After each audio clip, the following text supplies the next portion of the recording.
Evening. It is 5:30 p.m. and I call to order the May 17, 2022 Board of Trustees meeting.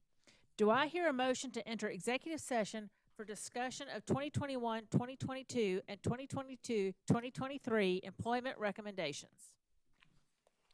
Madam Chair, I move that the board enter into executive session to consider employment recommendations for the 2021, 2022, and the 2022, 2023 academic school years. Thank you, Mr. Anderson. Do I have a second? Second. Thank you, Dr. Powers. Is there any discussion? All right, all in favor, please say aye. Aye. Anyone opposed? The motion carries. We will now enter into executive session.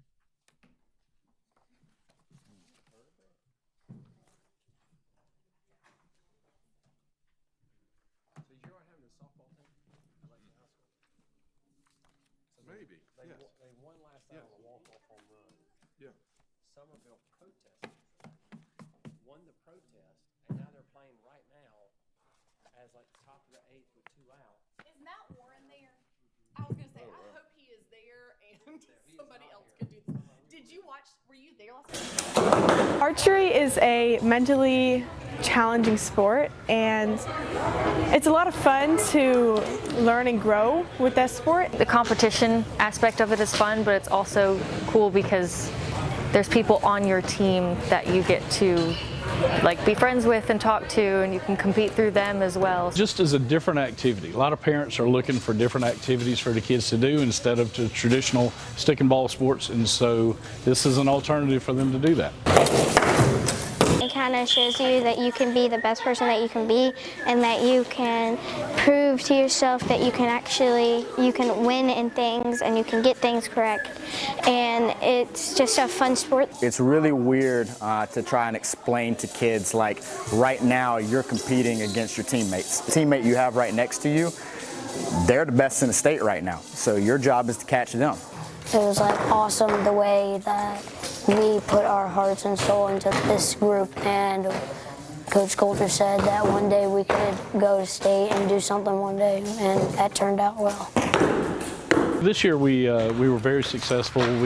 High school-wise, I think we got 44 wins in a row over 2 years, and middle school we got 24, I think, and that runs back to last year as well. We had multiple winners. We did have an individual state champion. That success, those kids have done it since middle school, so they've got 5 years involved in the program, and it helps breed success. I didn't expect to be doing it up through high school, and now it's one of the biggest things in my life.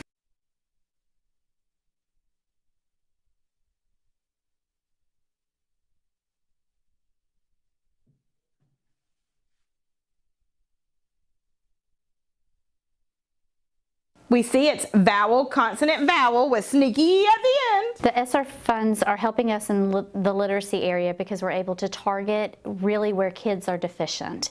We have the freedom to see what do kids truly need, and we have found a true deficiency in the area of phonemic awareness and phonics, and so we are able to target those beginning readers that are even beginning readers in upper grades. These funds help with the training because they give us the information that we need, and this training that we have gone through has been so practical to be able to go in right in the next day and share with students. As a literacy coach, I also teach read and recovery, so I'm able to implement these strategies with our most striving readers, and I'm able to work with teachers who come to me with kids that are striving and tell them exactly what they can do and model lessons for them and demonstrate with kids, and we are growing readers by leaps and bounds. Without that funding, we would not be able to impact educators across our entire district. Like I said, elementary, middle, and high school educators are all being affected in a positive way, which goes directly to the student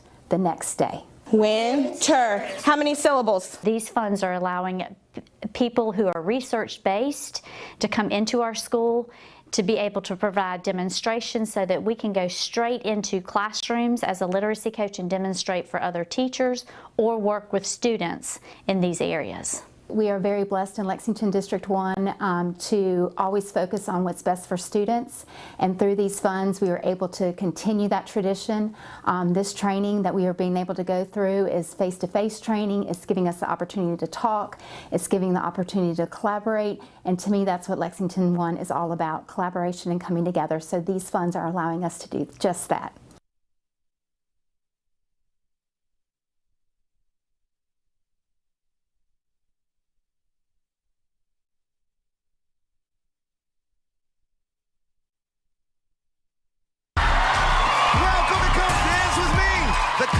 Were some of America's most talented young dancers. I never expected my dancing to take me to this level, especially this early, because I'm only 11 and I maybe expected it when I was like out of college, but I am really young, and for this to give me an opportunity, it was amazing. Initially, we did several interviews with CBS, and I think the third interview was the one where we found out that we made it on the show, and both of us were shocked. I think I was more shocked than anyone because I was like, oh, well, we'll do this, but they probably won't pick us. So, and they said yes. My mom, she was a dancer when she was little, and she dances here and there at like parties, but she's not a dancer full-time like I am, so I had to give her a few tips when we were there. We found out that we were not only going to be on the show, but they had decided to have the show in Australia. It's been very cool to be on a TV show. The only hard part is that I couldn't tell anybody what I was doing in Australia, so I had to like keep it a secret from all my friends, and that's really hard because I'm a kid and I want to like tell everybody everything. It just makes me so proud of her, and to watch her be able to do this show and just show how great she is at what she loves and her passion with the rest of the world. Seeing how far my dancing is taking me is really amazing because I did not expect all these years of training pay off and be on a TV show, because not everybody gets that chance. David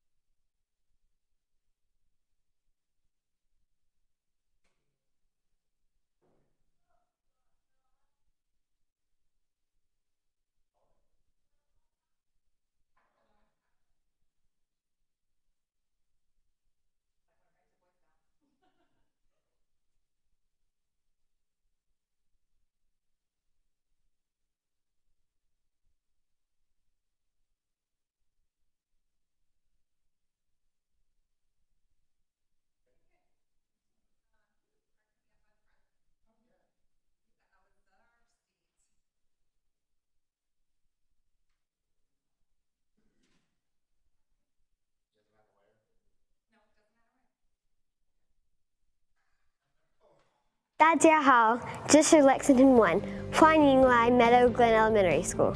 Experience the magic of language in immersion classrooms across Lexington County School District 1. Students in Lexington District 1's immersion classes become bilingual and biliterate, able to read, write, and speak in another language, as well as becoming global citizens.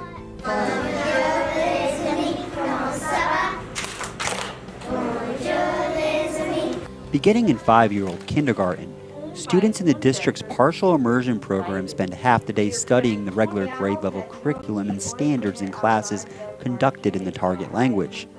By spending more time in the language through immersion, students achieve much higher levels of fluency than traditional language instruction. Students can learn Spanish at Centerville, Gilbert, Pleasant Hill, and Red Bank elementary schools.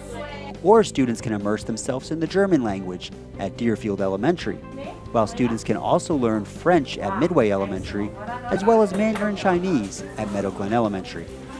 Why immersion? Becoming bilingual allows for enriched mental development, better thinking and listening skills, the ability to communicate in multiple languages, exposure to other cultures and countries, and a head start in language study for college and career. Guten Morgen. Interested in participating in Lexington District 1's immersion program? Registration begins February 24th.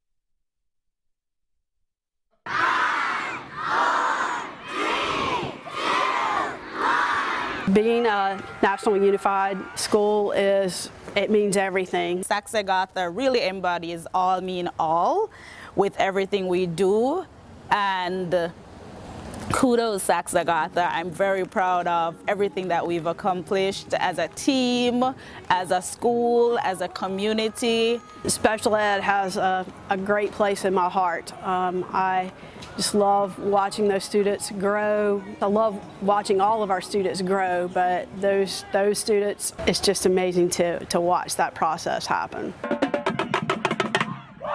Having us all come together for a moment of this nature, you know, Special Olympics being that unified champion school, being recognized for the hard work of working together. It's a feeling that I really cannot explain. Ask me that tomorrow after I've slept on it and the whole thing, you know, I realize it's not a dream. If everyone in our world would watch what our 722 students and our staff are doing here at Saxe-Agatha and follow suit, the world would certainly be a better place right now.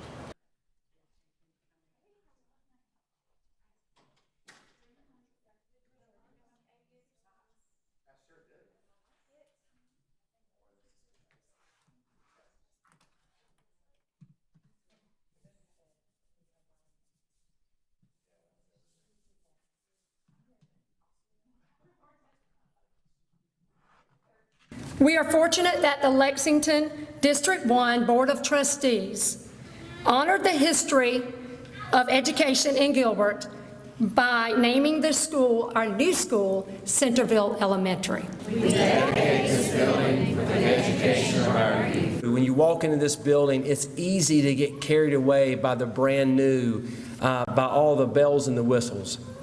But what makes the school that we love and cherish are the people.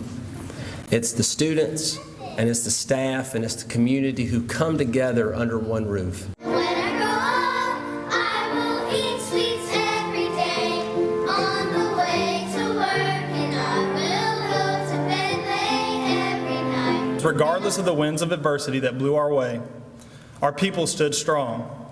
We were and are better together. You are the reason our school exists, and you are the heartbeat of this school. Thank you for all that you have endured and conquered over the last 2 years, and we have a bright future together.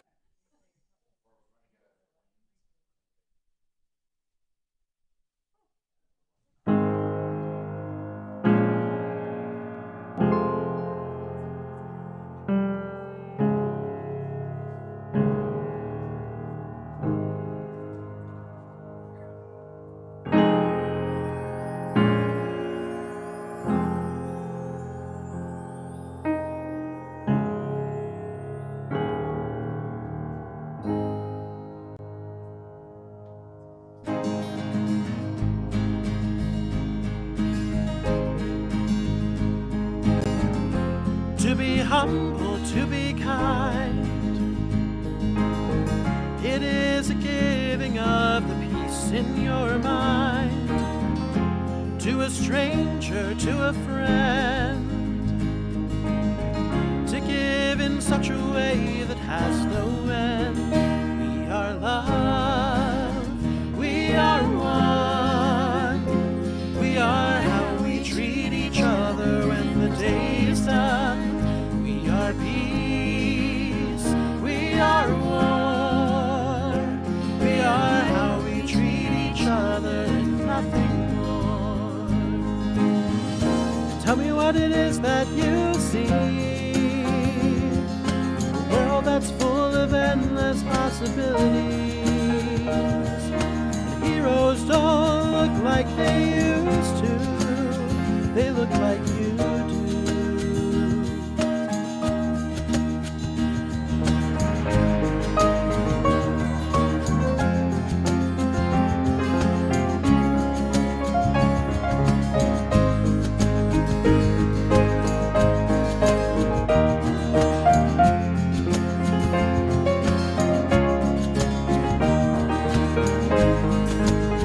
We are love, we are one.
Without teachers, we wouldn't be able to learn and get the knowledge that we have today. School without teachers would be very empty. They teach us a lot of life lessons. They teach us the curriculum that they're supposed to, but I think we get a lot more than just that from our teachers. Life without teachers would look very different. It would be like there wouldn't be education because they couldn't teach us, and we wouldn't be learning new things every day, and we wouldn't have people to encourage us to go through school and to learn new things. Thank you for everything you've done for me, and that I really appreciate you being here and taking time out of your day to teach me. Thank you for preparing me for this moment. The teachers do more than just help you learn. They're also there for you, and it's like almost like another friend. You can come in and be having a bad day, and they'll be there for you and turn your bad day around to a good day. They've done a great job teaching me and everyone else in my class, and I really want to thank them. They help us grow and become successful in life, so teachers are probably one of the most important people in our world. I love Marion Elementary School. I love Marion. Lakeville is a unified champion school. Ready? Count these. 1, 2, 3. 3. Good. Put it with 3. We have that family culture here where we don't look at people any differently. And I think also focusing on values, just like the national banner, you focus on certain values. We focus on certain values here at Lake Murray.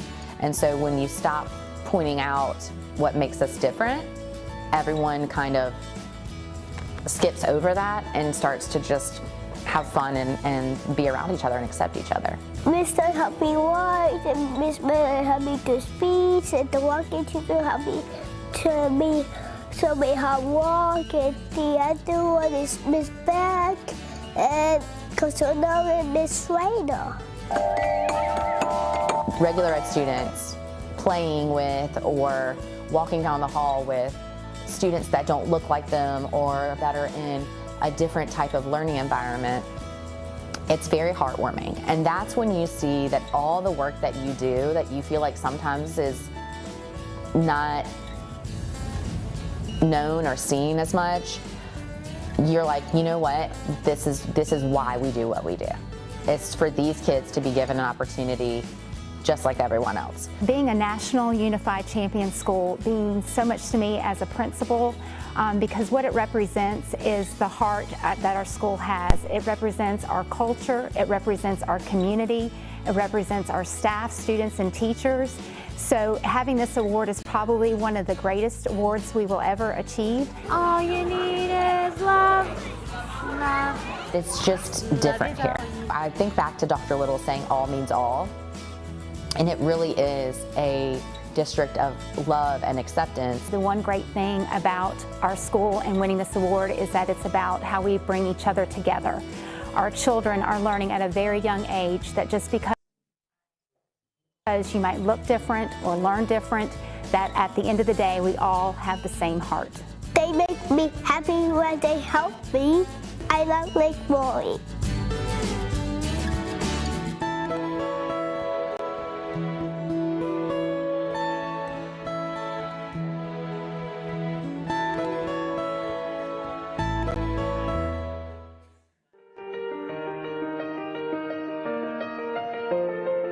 Who am I? A guide, a friend, a leader, a dream believer, a soul seeker, a hand to hold, a comforting embrace, a listening ear, a safe space. I challenge, I support, I inspire, I weather. I work in the greatest profession ever. What do I do? I help kids to read, to write, create, pay attention.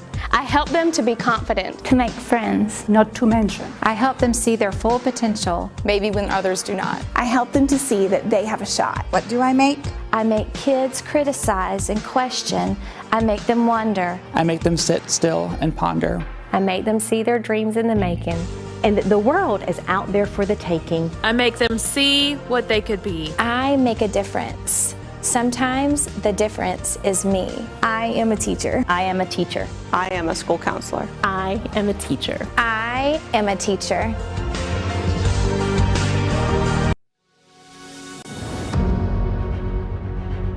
She's so positive, she's so caring, and I have to imagine that what she does for children like our daughter Harper in terms of helping with her confidence and making her feel like she can really succeed, I have to imagine she does that and lifts up everybody around her. She teaches children, and she does it with such heart.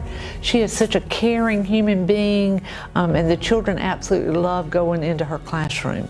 She has really taught me the importance of doing everything you can possibly do for each child, and that is what she does, and she models that every single day. Sue deserves to be the district teacher of the year because she is the best person ever, and she teaches with such compassion and such great heart. If South Carolina was a district, she needs to be the teacher of the year throughout the state, in my opinion. I wish I had a mom that was a Mrs. Carter. I wish I had a teacher that was a Mrs. Carter.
Archery is a mentally challenging sport, and it's a lot of fun to learn and grow with that sport. The competition aspect of it is fun, but it's also cool because there's people on your team that you get to be friends with and talk to, and you can compete through them as well. Just as a different activity. A lot of parents are looking for different activities for the kids to do instead of the traditional stick and ball sports, and so this is an alternative for them to do that.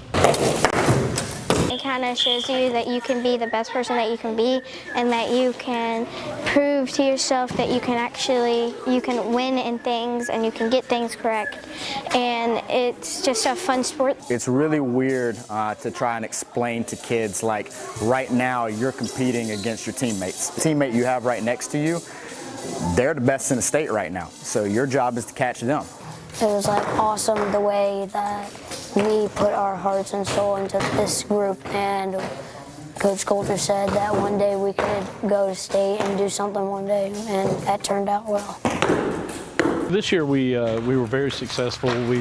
High school-wise, I think we got 44 wins in a row over 2 years, and middle school we got 24, I think, and that runs back to last year as well. We had multiple winners. We did have an individual state champion that success, those kids have done it since middle school.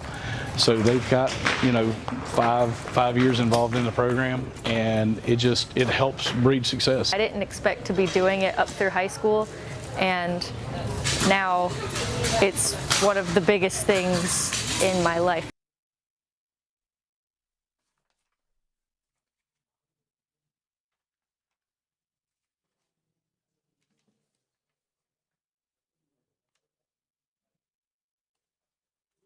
We see it's vowel, consonant, vowel with sneaky at the end. The ESSER funds are helping us in the literacy area because we're able to target really where kids are deficient.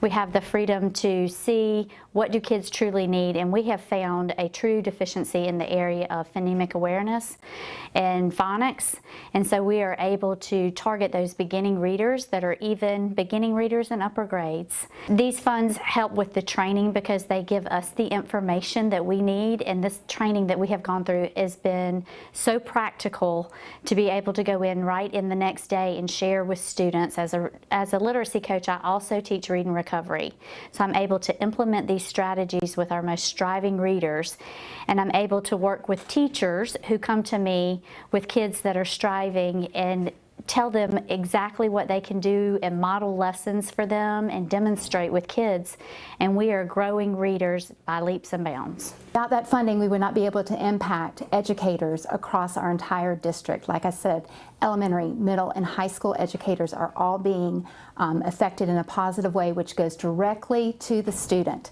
the next day. Winter. How many syllables? These funds are allowing people who are research-based to come into our school to be able to provide demonstrations so that we can go straight into classrooms as a literacy coach and demonstrate for other teachers or work with students in these areas. We are very blessed in Lexington District 1 to always focus on what's best for students, and through these funds we are able to continue that tradition. This training that we are being able to go through is face-to-face training. It's giving us the opportunity to talk, it's giving the opportunity to collaborate, and to me that's what Lexington 1 is all about, collaboration and coming together. So these funds are allowing us to do just that.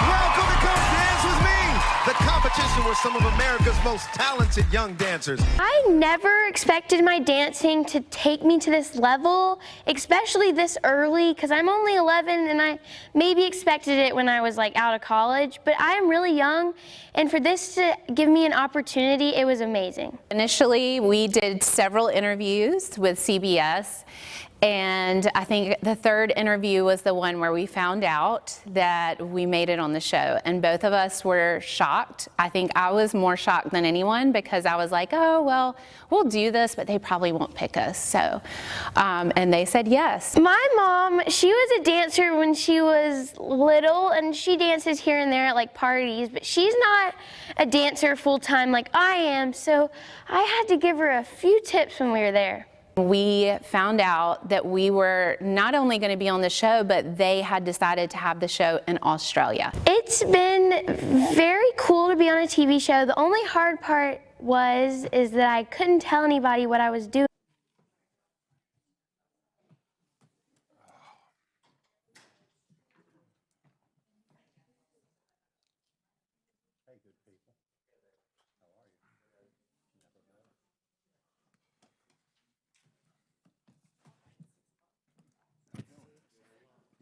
Do I hear a motion to conclude executive session and return to general session? General session. Thank you, Dr. Powers. Do I have a second? Second. Thank you, Mr. Anderson. Is there any discussion? All right, all in favor, please say aye. Aye. Anyone opposed? Motion carries. I call to order the general session of the May 17 board meeting. The district is in compliance with the South Carolina Freedom of Information Act by notifying the media of the date, time, and place of the meeting. The district tapes the meeting for accuracy in preparing the minutes. At this time, I yield the floor to Mr. Mike Anderson. Madam Chair, fellow board members, staff, and guests, please rise and join us in the Pledge of Allegiance. I pledge allegiance to the flag of the United States of America and to the republic for which it stands, one nation, under God, indivisible, with liberty and justice for all. Thank you very much. Do I hear a motion to approve the agenda as presented? Madam Chair, I move the board approve the agenda as presented. Thank you, Dr. Powers. Do I have a second? Thank you, Mr. Anderson. Is there any discussion? All right, all in favor, please say aye. Aye. Anyone opposed? The motion carries. Board, you have received the minutes of the April 5th and April 26th board meetings. Other than corrections that have been received and made, are there any other corrections? Hearing none, the minutes will be accepted as presented.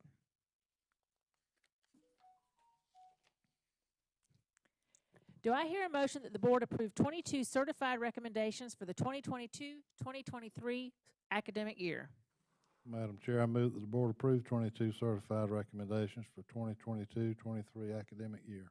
Thank you, Mr. Oswald. Do I have a second? Second. Thank you, Dr. Powers. Is there any discussion? So Ms. Price, how are we doing this time of year? Trying to get ready for school next year. We would like to be doing a little bit better. We are still out there searching for the best and the brightest.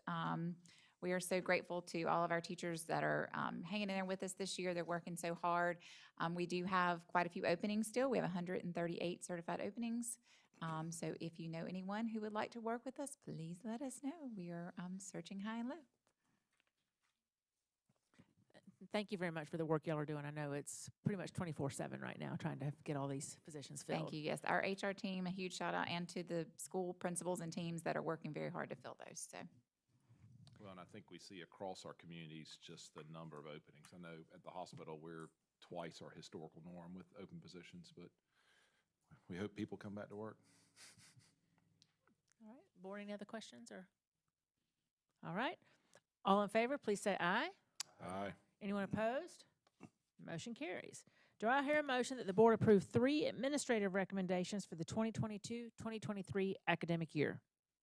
Madam Chair, I move that the board approve 3 administrative recommendations for 2022-23 school year. Thank you, Mr. Oswald. Do I have a second? Second. Thank you, Dr. Powers. Is there any discussion? All right. Hearing none. All in favor, please say aye. Aye. Anyone opposed? The motion carries. Do I hear a motion for the board to accept the newly hired support staff report for 2021, 2022, and 2022-2023 as presented by administration? Madam Chair, I so move. Thank you, Mr. Oswald. Do I have a second? Second. Thank you, Dr. Powers. Is there any discussion? All right, all in favor, please say aye. Aye. Anyone opposed? Motion carries. All right, we are moving on now to honors and achievements. This is always my favorite part of the night, and I want to remind you to pick up a copy of the Proof Positive newsletter, which is on the table in the back. And we ask you to please stay until we finish recognizing tonight's award recipients. Once we finish, we will give our honorees a chance to leave before we resume the rest of the meeting. Dr. Little, are you ready? All right, and honorees, when you hear your names, come and stand with Dr. Little as we tell the audience all about you and your achievements. Our first award tonight, you may remember from last month's board meeting, but due to a time mix-up, we are going to highlight her again. Tonight, we spotlight White Knoll High School's Abby Rice on her win at the Palmetto Dramatic Association's High School Theater Festival. Come on up, Abby.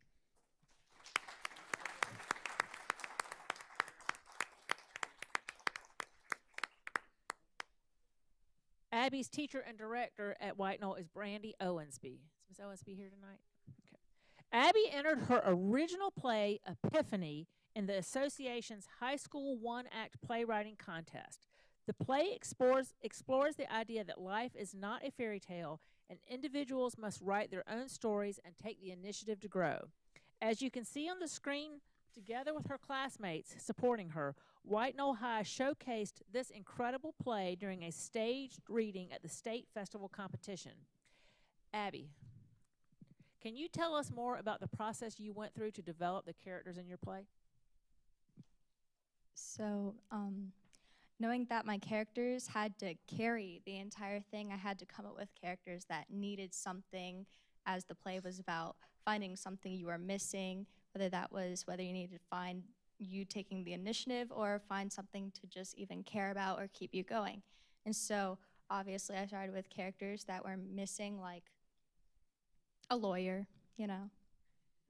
So I chose a lawyer who, you know, thought he was the greatest and didn't need anybody, and then he figures out that he does need someone. And I started out with a college student who doesn't know what she's doing, and she figures out what she needs to do through meeting this lawyer. And so then once I have that down, I do basically I started with the archetype, so basic, and then I showed that to my class. They read it and they're like, I don't get it, why? And so I had to work more on the character of the lawyer. And so then I had to be like, oh, he's this way because of this and something else. And so I had to really expand on each move, each thing he said. And also I had to make sure they each sounded different, whether it was slight abbreviations they used or just the way they spoke. So every character had to sound different in a subtle way. Wow. Well, I am very impressed. All right, yeah. I mean, that's an amazing creation and revision process that you went through, and obviously the work paid off because of your achievement. Congratulations, Abby. Take a bow.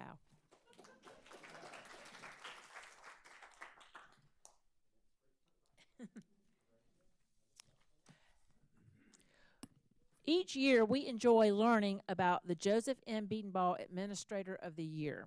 As you can imagine, it is a difficult job to choose just one administrator from our outstanding group of administrators.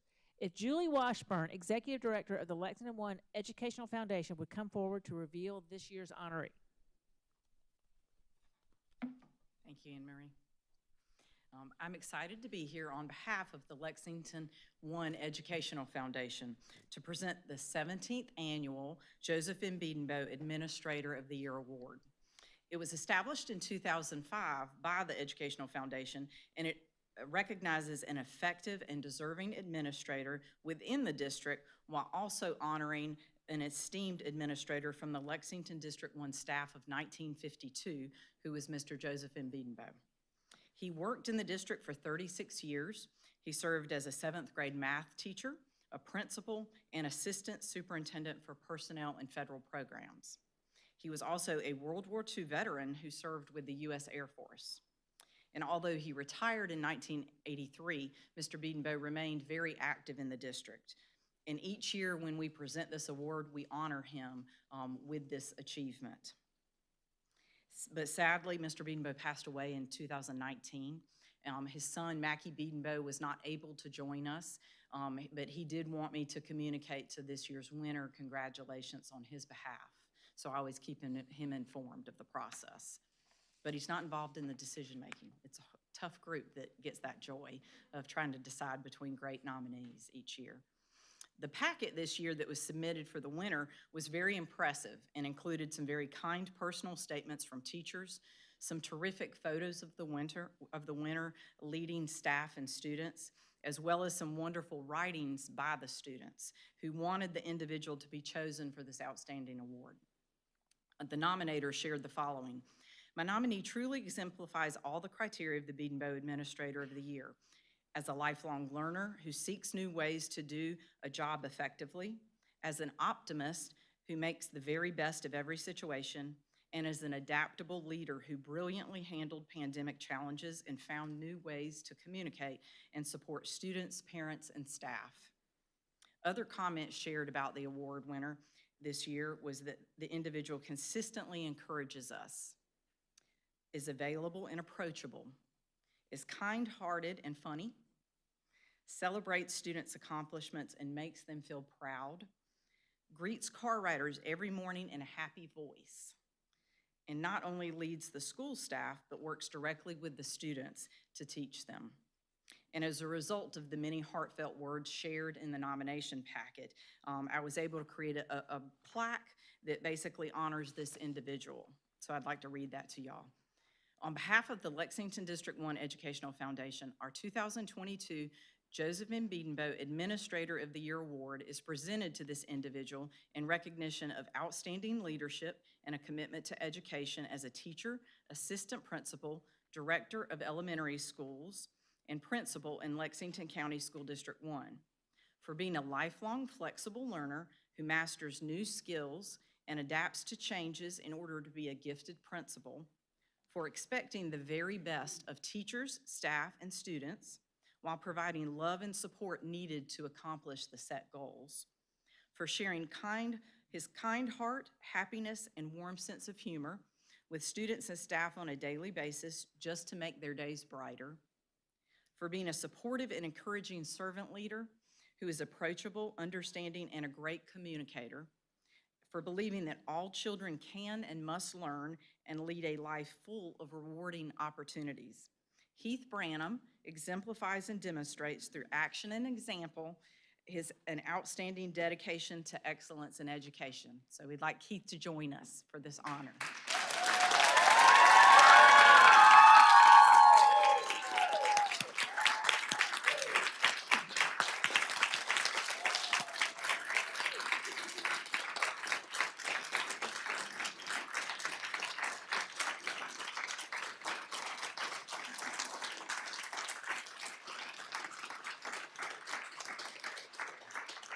Well, we also have Heath's wife, Julie, is here somewhere, who I've talked to, and children and parents I know are here as well. So we'd love for y'all individually to join us up at the front for a photo, and then we're going to have the whole Centerville Elementary School staff and teachers who are here representing. We're going to go outside for a photo of the whole crew. So.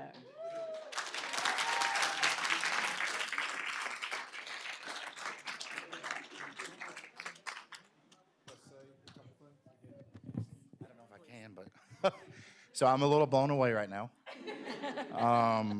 This award goes to so many people. I mean, my name's on it, but the people at the back of this room, my parents that are here, so many people that I've stood on their shoulders my whole life. And I know in the last couple of years it's been tough, but I'm going to tell you the truth. There's nowhere else I'd rather be. From Central Services staff that truly serves us and helps us. We don't always get it right, but our heart's in the right place. And I can tell you that this district is about people. We can have programs and facilities all day long, and we're blessed with those, but it always will be the people. So this award is for Centerville staff, for the community, and for this district. So thank you.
I'm just going to add a personal comment. If we could all be as kind and happy as Mr. Branham is, the world would be a better place.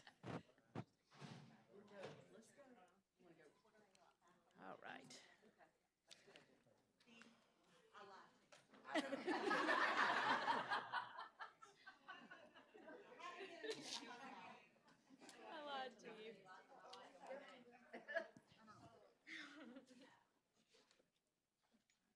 Thank you, Ms. Washburn.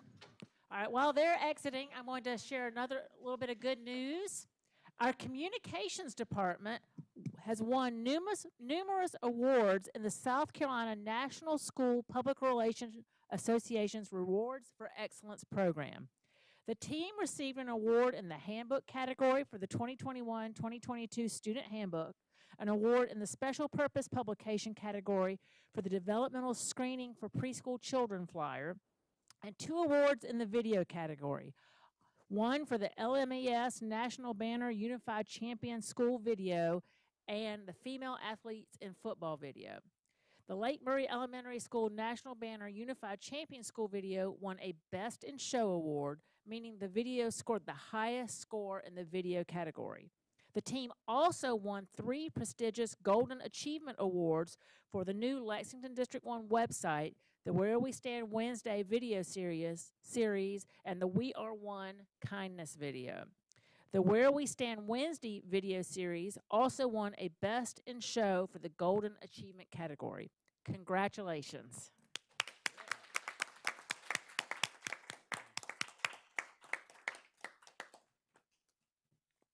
All right, we are moving on to item 9.0, which is the special presentation of our second reading of the budget.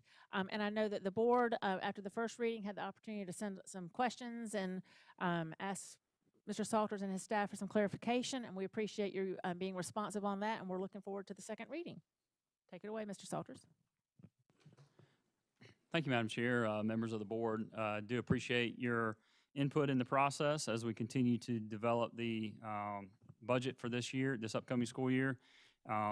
This second reading, and just as a reminder, we will have a third reading, which the board will listen to on June 14th, and we'll have action at that time to finalize a budget. I will go ahead and kind of give you the spoiler alert that it's probably likely that there will have to be some kind of budget amendment in the new year, because the legislature will not be finished with their budget work by June 14th. So we may have to make some modifications, in July to make some adjustments to the budget, but we'll be ready for that as we go forward. Just a general reminder, obviously this is our general fund budget. A number of these pieces of information I'm just going to kind of breeze through because we addressed it in our first reading more thoroughly. But this budget outlays our operating expenditures for the upcoming fiscal year. Obviously, we have a separate capital budget that deals with our ongoing capital improvements in school facilities. Just a reminder that as we develop the budget, we keep our strategic plan at the forefront of everything that we do, and so the items that you see reflected in this budget are targeted based on our system commitments, our mission statement, and the tasks that we're charged to complete through our strategic plan. And we had a number of priorities that we talked about going back to the March board meeting, and developed those and kind of got consensus on. Obviously, maintaining student-teacher ratios is a priority, staff salaries, and we've already talked about the job market, but continuing to implement employment retention and recruitment strategies to help us remain competitive in our current economy. We are another priority is establishing, personalized pathways on the current LMS site for Lula and the College Center, among other programs that will be housed there. We'll talk a little bit more about that later. Intervention and instructional support needed for ongoing learning and acceleration is critical as we come out of the COVID pandemic.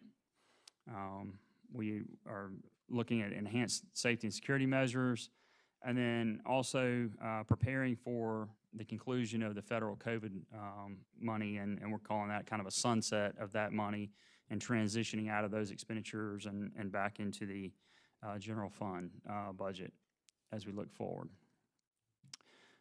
Some employment recruitment measures that we've implemented and or continue to implement. This budget provides all employees a step increase. It does increase the base teacher salary schedule, the first step there to $41,410. There was a lot of discussion in the legislature about trying to get that number to $40,000. And we're pleased that this budget gets our base to 41,410. So we're excited about that opportunity. Additionally, bus drivers are another very competitive marketplace that we're operating in. We're able to increase our bus driver pay using some of the state budget increases, but also some local funding there to increase that to $17 an hour for the starting bus driver salary schedule. We're eliminating grade 5 on the support staff salary schedule and migrating those employees up to grade 6, really trying to raise that minimum salary schedule for those support staff employees. You kind of see a theme there where we're kind of raising the floor, if you will, the starting point of all of our salaries to try to remain competitive. We do provide support administrative staff, a 1% increase as well. This 41,410, the teacher salary schedule, it implements a new step, a new schedule for teachers, but it also applies a 1% increase to that. So with this budget, all employees would receive that 1% salary increase. We also continue our incentive steps. So those, you remember last year we implemented that where you get to step 5, we're actually going to pay you like you're on step 6 for 2 years. So you get an additional kind of advanced step. You do that on 5, 10, 15, 20, 25, 30, and 35. That's a good incentive to kind of keep folks hopefully around a little bit longer to get that little bit extra pay advanced to them. We talked about this briefly as well. We reconcile our pay to the actual years of experience on our teacher salary schedule. When that was implemented last year, teachers were capped at like 31, 32 years of experience, and so now they're going to be trued up to their actual year of experience. If they have 38 years of experience, that's where they'll land on the schedule. So looking to maintain our target staffing ratios, and so I'll go ahead and tell you that the budget has the FTE in it to maintain those ratios. However, as you heard some conversation earlier from Ms. Price and Dr. Powers, it's a real challenge to find all of the teachers.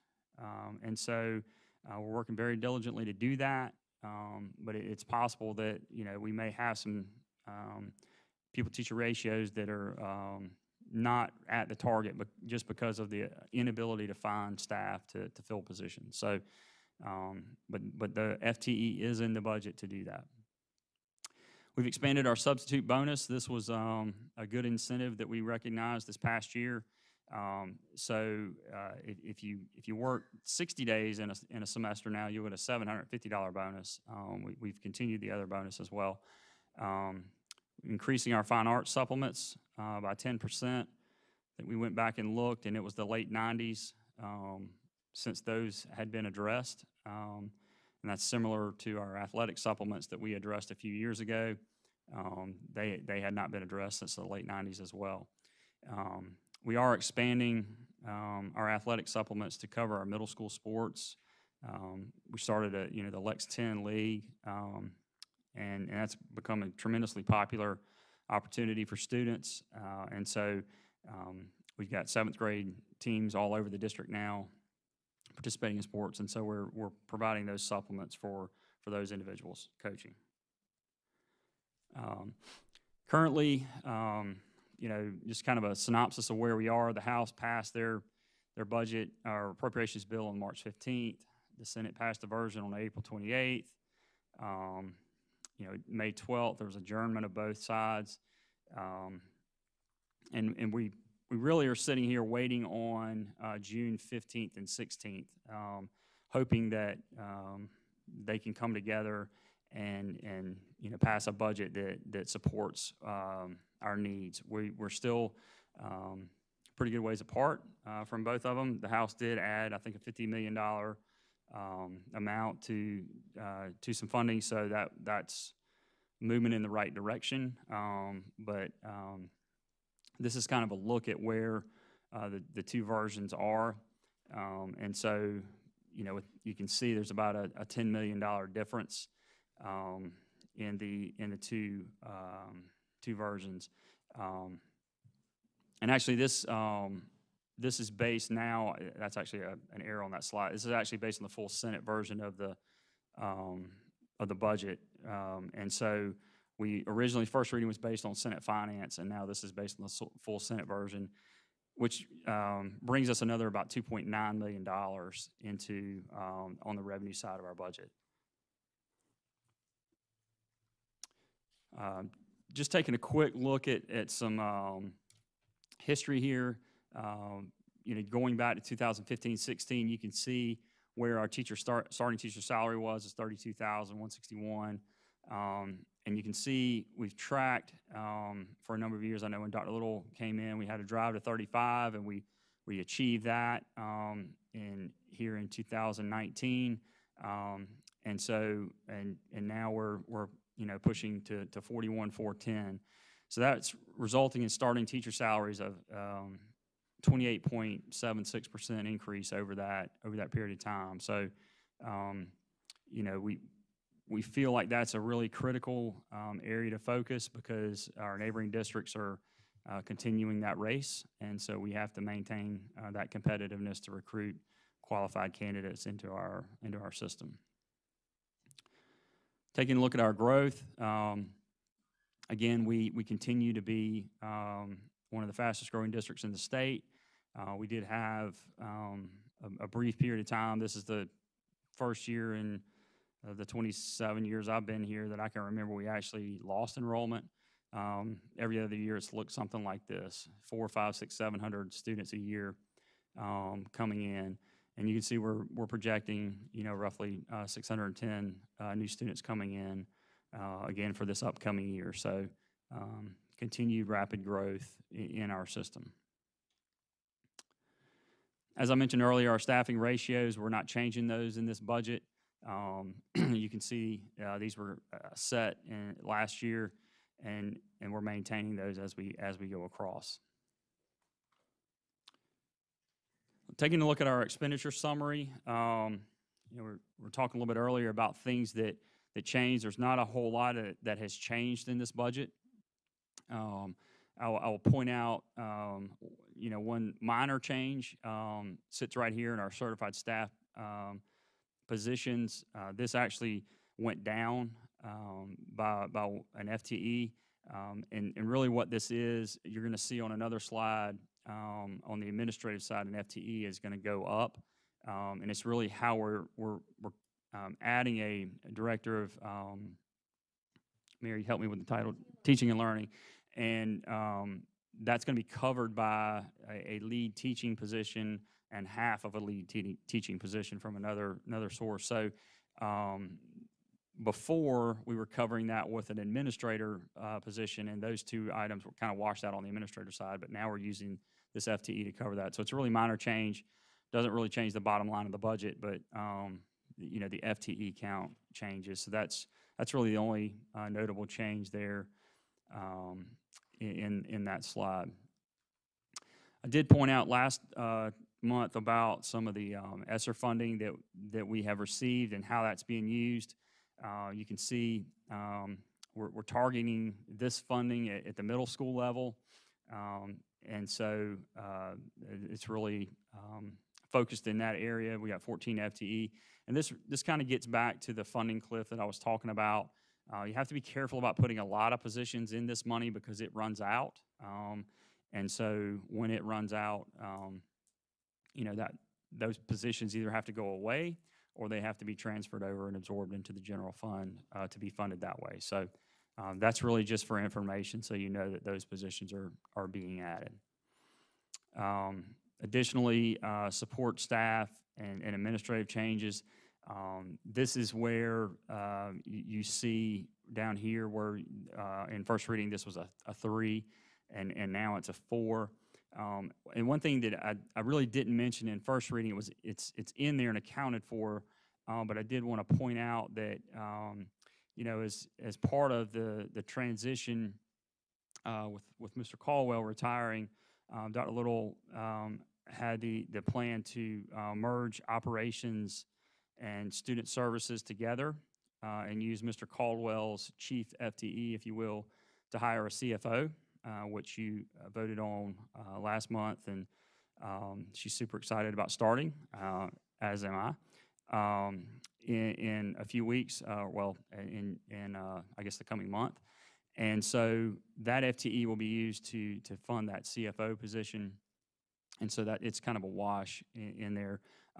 But we are adding a CFO back into the chief level, and the operations division will temporarily house and support the student services division as well. So that was kind of the idea going forward for next year, and that's how it's reflected in these numbers. It's a busy slide here, but it just kind of summarizes everything all on one slide that we've just talked about. And then looking at the salaries and related costs, one thing that I did want to point out is in our athletic supplement increases. There's a slight increase there. One of the things that we noticed in our budget process is the elementary archery supplement was not included. And as you recall, last month we received a lot of awards and attention about archery. It's a very successful program in our system. And so that's been incorporated into our athletic supplement numbers. Additionally, if I'm not mistaken, I think it might have been Ms. Garris that asked us last month to look at teacher coverage and the hourly rate or daily rate of pay for teachers covering classes. And so we've done a pretty exhaustive look at that. And while we aren't recommending at this point that we pay the daily rate, we are recommending that essentially we double what's being paid for that, and we be consistent across all grade levels. So currently, teachers are getting paid basically $12.50 an hour.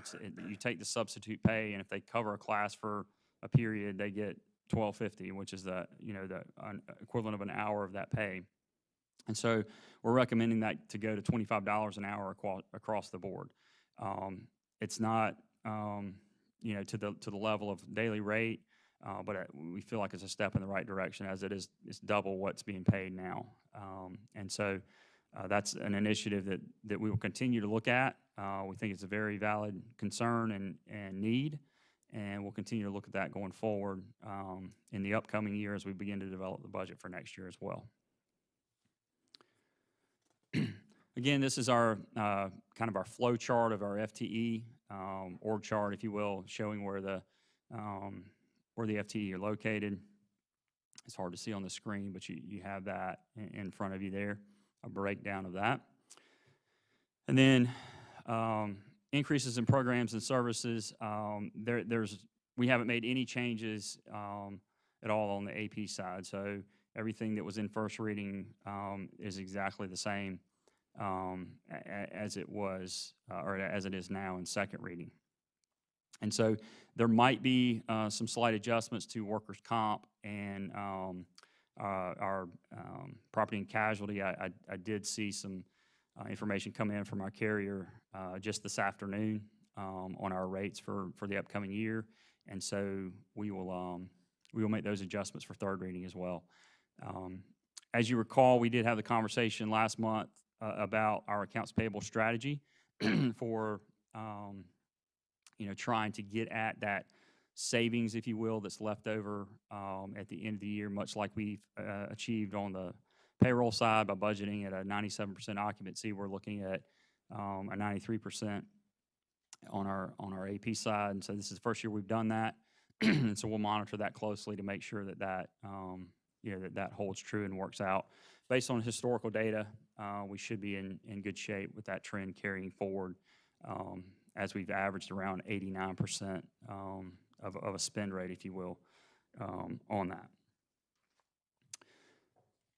So just in summary, our anticipated operating expenditures, you see there in front of you, the total budget, $325,808,206 reflects an increase of $11,172,590.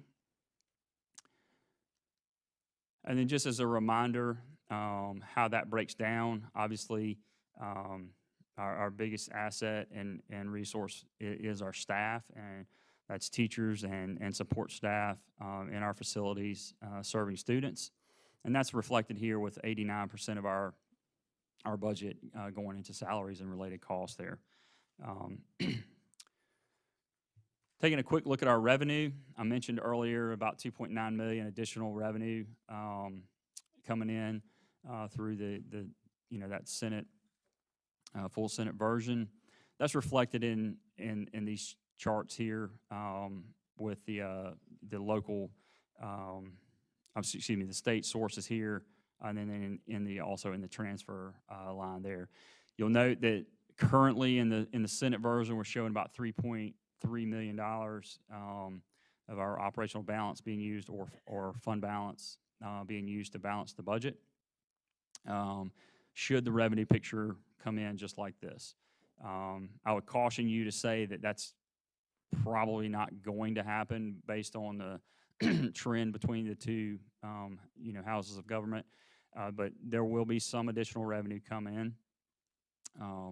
And just kind of as a ballpark, we looked at what it would look like if no additional revenue came into our system, and we moved forward on the expenditure side with the expenses that we're planning for with the new salary schedule for teachers and everything.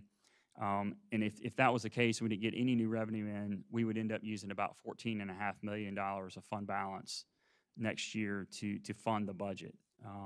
And so, we feel comfortable at this point moving forward with the understanding that there's going to be some new revenue we feel like coming in from the state legislatures. And so we feel comfortable that we can, recommend this budget as it is right now to move forward. Certainly, if we're in a position where we are only using about $3 million of fund balance, that would be an ideal scenario. Because as I talk about that, I want to point out that, our operating millage, we've been very fortunate dating back to 2019. You see these zeros here. We're very proud of these zeros, and I know you, the board, are very proud of these zeros. That means we have not increased millage during that time. And as a reminder, that millage does not apply to homeowners that are in the 4% category. Act 388 handles that, but it does apply to 6% and 10% in manufacturing and so forth, and vehicles and other taxes. So the biggest burden of that millage increase falls on our businesses. And so obviously during the time of COVID, you committed to not impacting businesses when they were already struggling. Now coming out of COVID, we're in an interesting economy with some of the highest inflation we've seen in a number of years, and a lot of people not working. And so it's still a very good time to not impact business with a millage increase. And so we're proud to say that we've provided you a budget that allows you to do that at this point. So that's our recommendation. We do have the opportunity, just as an exercise to show you, we can levy the estimated 25.39 mils if we wanted to. There is a look-back provision as well. That would generate about $8.1 million if we chose to do that. But again, we're not recommending doing that at this point. So I know that was kind of a quick run through, but there weren't a lot of changes that were available in the budget. And so, I'm happy to answer any questions. I do appreciate, again, the board's interaction with Dr. Little over this past month and giving feedback and sharing ideas. And we're happy to continue that conversation over this next month as we lead into the third reading. Thank you very much, Mr. Salters. I'm just going to keep this orderly for us. And so I'm going to start at this end because, Ms. Henson, do you have any questions for Mr. Salters about the budget?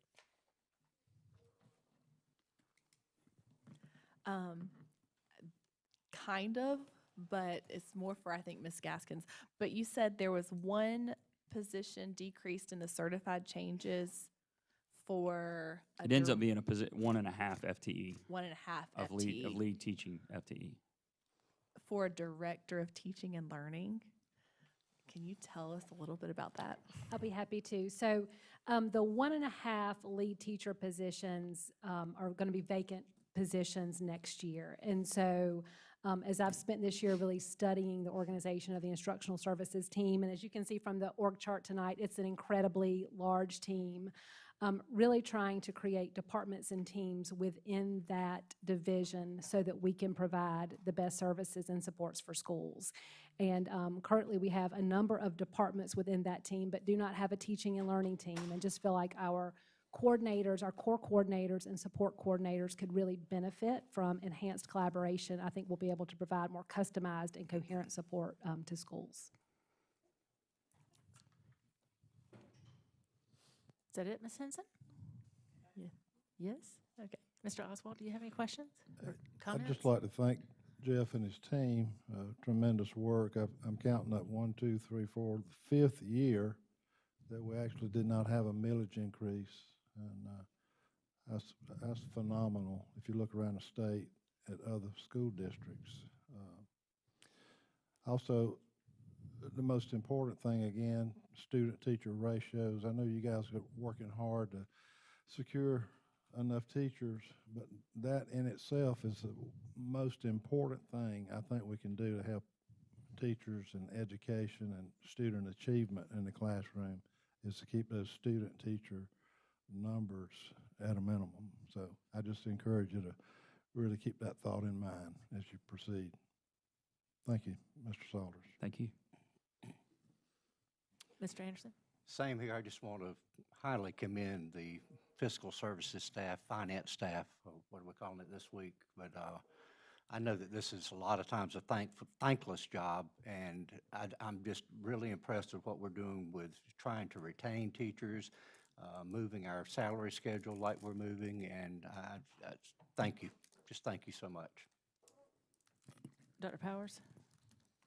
So I, from first reading, had some questions, but I worked through Dr. Little and the leadership team to get those answered. But it's been fun being on the board because, again, I remember when starting teacher salary was in the 20s. So it's good to see it come up, and I'm glad both our state and our district and our community have rallied around that. So thank you. All right, Ms. Garris? Yes, thank you all so much. I have a couple of questions, and this is just off the top of my head. Last year, I think the maintenance amount was around $722,000. Yes, ma'am. But I noticed in this reading, it's $646,000. What's the difference there? So that's a great point. The difference is we had to provide some money in there to do the actual work. So cutting grass, buying gas, supplies, materials to do the work. So if you recall, that was for a third-party contract for someone to come in and do that work. When we canceled that contract, we couldn't back out all of the expenditure because we still have to have the grass cut. So it's related to those operating expenditures to do that. Okay, thank you. Let's see here.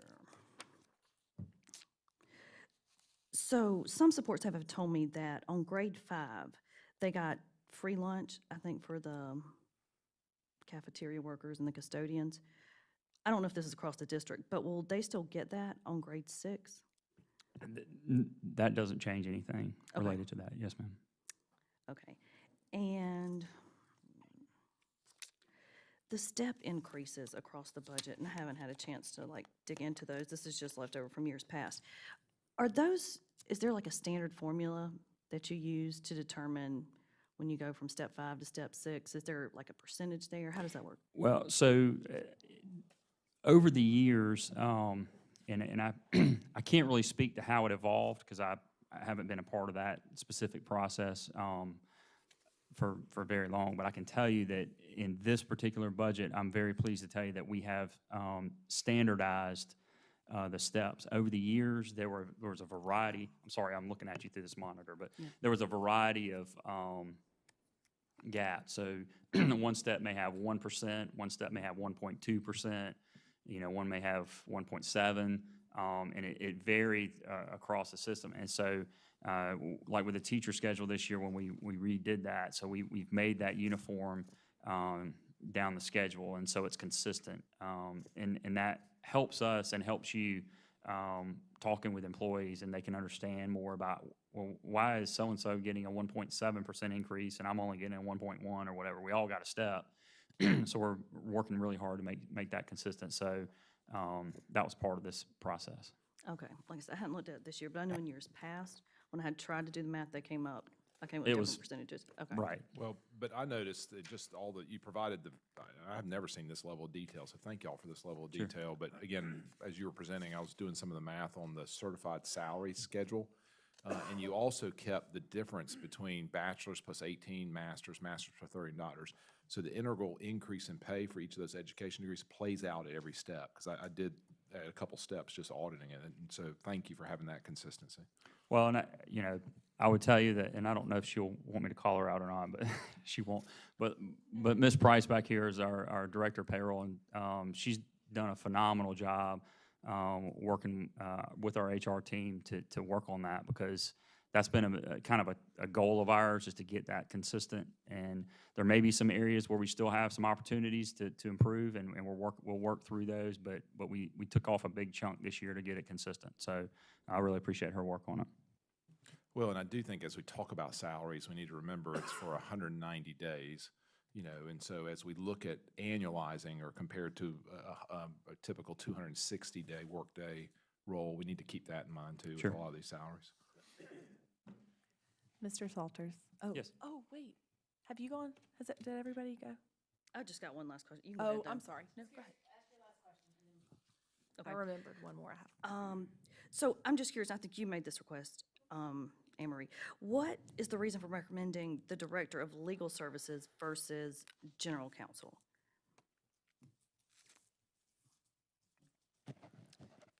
I'm going to let Devon talk about kind of when we did our research around what it actually is and what we're actually hoping to accomplish with it. So when we looked at it, when you talk about someone who is going to represent the district, that's certainly a different level of legal services that you're asking for. This person, we're actually to try to be really the hub for it and to specialize in special education. So we think, and again, as we continue to talk about it, and then I'm going to turn it, I said I'm going to turn it over to Ms. Price. You're and doing then great. I went ahead and started talking about it. We suspect that the person, because of their work in special education services, will actually end up paying for themselves.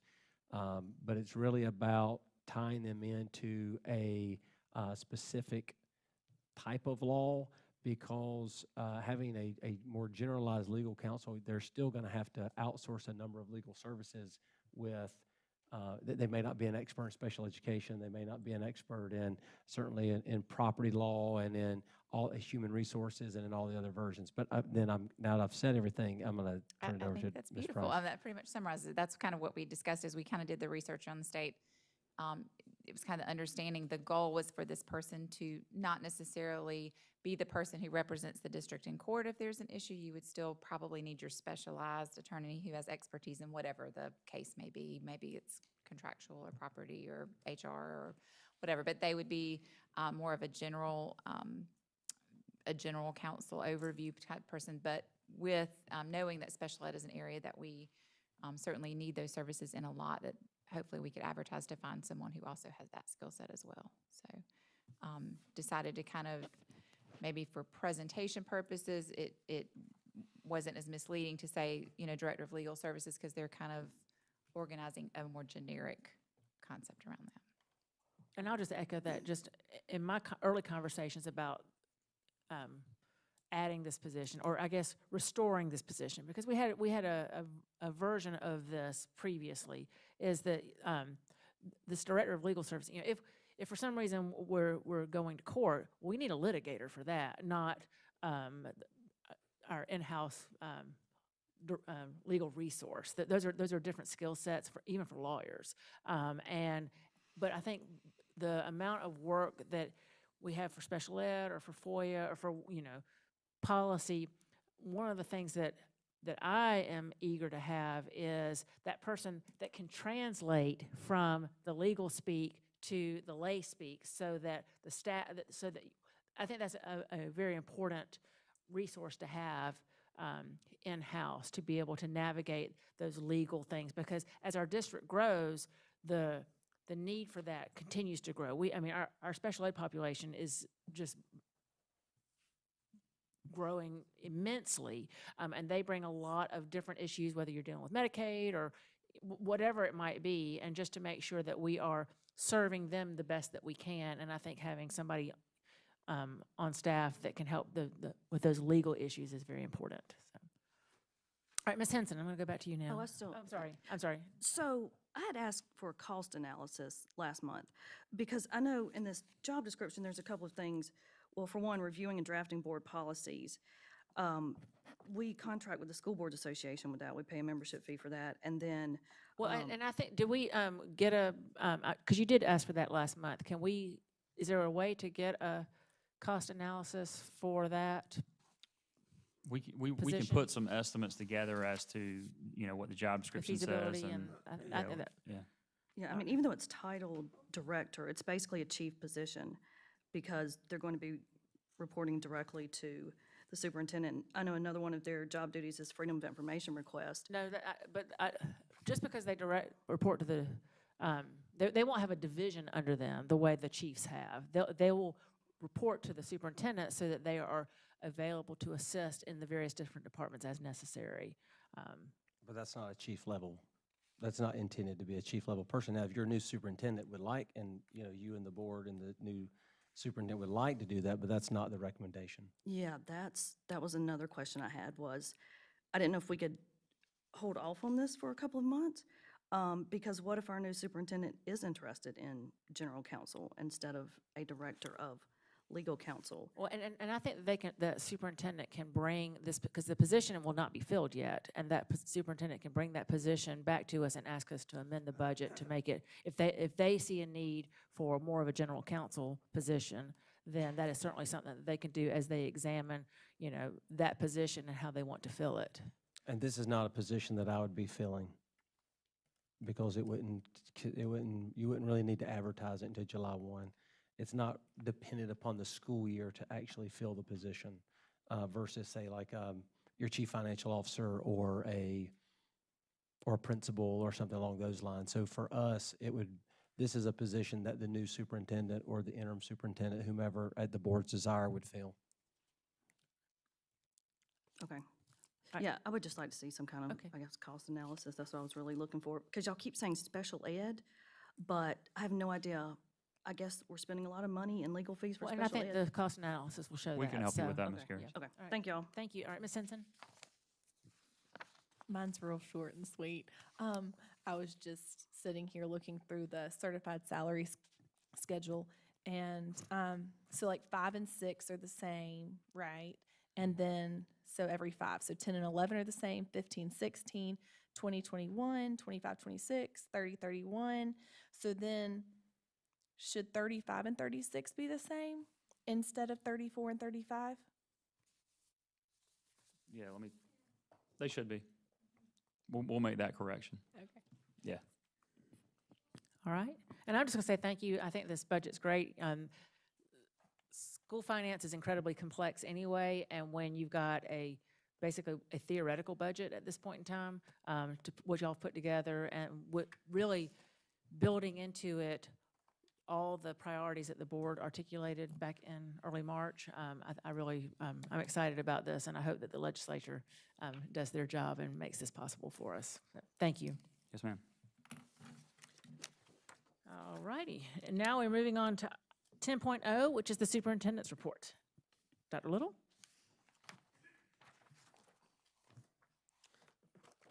Thank you, Madam Chair. I just want to very briefly just talk a little bit about, there's a lot of things here. Sorry about that. That's all right. I am excited tonight to talk about just the high-level Cognia accreditation review that took place in early May.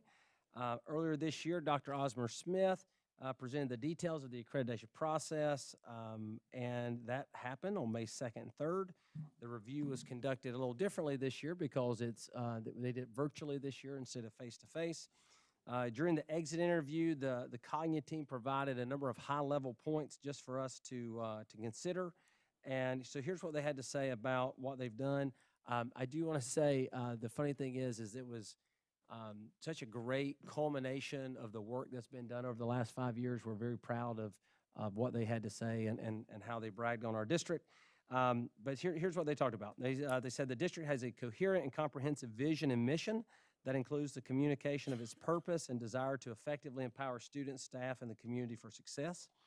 Lexington One had collectively, or collaboratively rather, developed and implemented a strategic plan that is aligned with site-specific continuous improvement plans and has invested their resources in support of the system's vision and mission. The professional learning program is extensively developed, an integral part of the teaching and learning process, and has additional opportunities to guide the overall continuous improvement process. The system has effectively identified multiple performance indicators of system and learner success and additional opportunities to leverage the information to improve student performance. And the leadership has inspired and encouraged a culture of collaboration that is both expected and supported throughout the district and its schools. Now, this is just the high-level stuff that they left us with on the way out. We're going to get the official report in June, and we'll have Dr. Osborne Smith come back, and we'll do a full round of presentation about it and a full discussion about it. But we're excited about that. And I also want to say, so what they're going to also give us is, okay, that was the high-level stuff, but they're also going to give us some things that we need to improve upon, and that feedback as well. That feedback is really going to be the basis of the new strategic plan, however that ends up being. But that Cognia information will be at the heart of that new strategic plan. And I just want to say I'm incredibly grateful for Dr. Smith and her work and her leadership in putting this whole thing together. As you can imagine, it was a laborious process to encapsulate 5 years worth of work in really a 2-day visit where everything is asked for and documents and artifacts and people and everything else. We're very grateful for her. So thank you very much for all of your hard work. Finally, I also would just like to say that, per our state board, all districts must undergo an accreditation process. Process typically happens every 5 years, and it was our time to do that. Please note that the South Carolina Department of Education believes that accreditation and monitoring should be used to not only ensure quality, but also foster a culture of continuous improvement. And that's what the full report will talk about, is that entire continuous improvement process. So this was just kind of the real high-level things that they left us with, but we're going to get into the meat of this probably, if not at our June meeting, then our July meeting. And if it's then, you'll be able to get in the heart of it, because that's what it will look like. But we're excited about that. So again, congratulations to Dr. Smith and all that we've done there. And I'd also want to just say a big shout out to our schools. This year certainly has been tumultuous at times with the different COVID interruptions and whatnot that we've been dealing with. But they were able here, especially at the end of the year, to give so much energy and effort to fulfill this process, when I know there was a lot of tired people at the end of the year. So I'm very grateful for that as well. So what I would like to do is, Ms. Gaskins, if you would like to talk about our collaborative planning days for 22-23, I would appreciate that. Yes, and so those are on the screen for you. Several years ago, we had up to 6 collaborative planning days a year, and we had reduced those back to, I think it was even 4 one year, but 5. And overwhelmingly, we've heard from our teachers that they want more time to collaborate, job-embedded time to collaborate. And so we studied the calendar carefully, and we've added the 6th day for next year, and these will continue to be early release days on Wednesdays. So we're excited to be able to add that 6th day of collaboration. I'll be happy to answer any questions.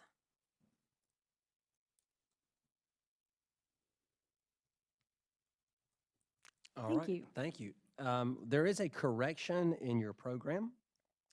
Matt Warren was supposed to be here tonight, but then a particular school decided to protest a particular softball, I don't know what you say, final. And I am pleased to note that Lexington High School did end up beating Summerville tonight, which was good for a second time in 2 days. So we're excited about that.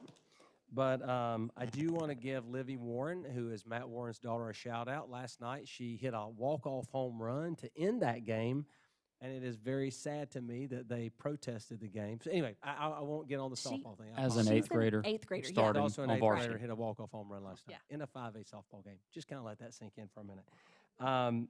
But we are pleased to note they did win again tonight, so that's good stuff. So they'll move on.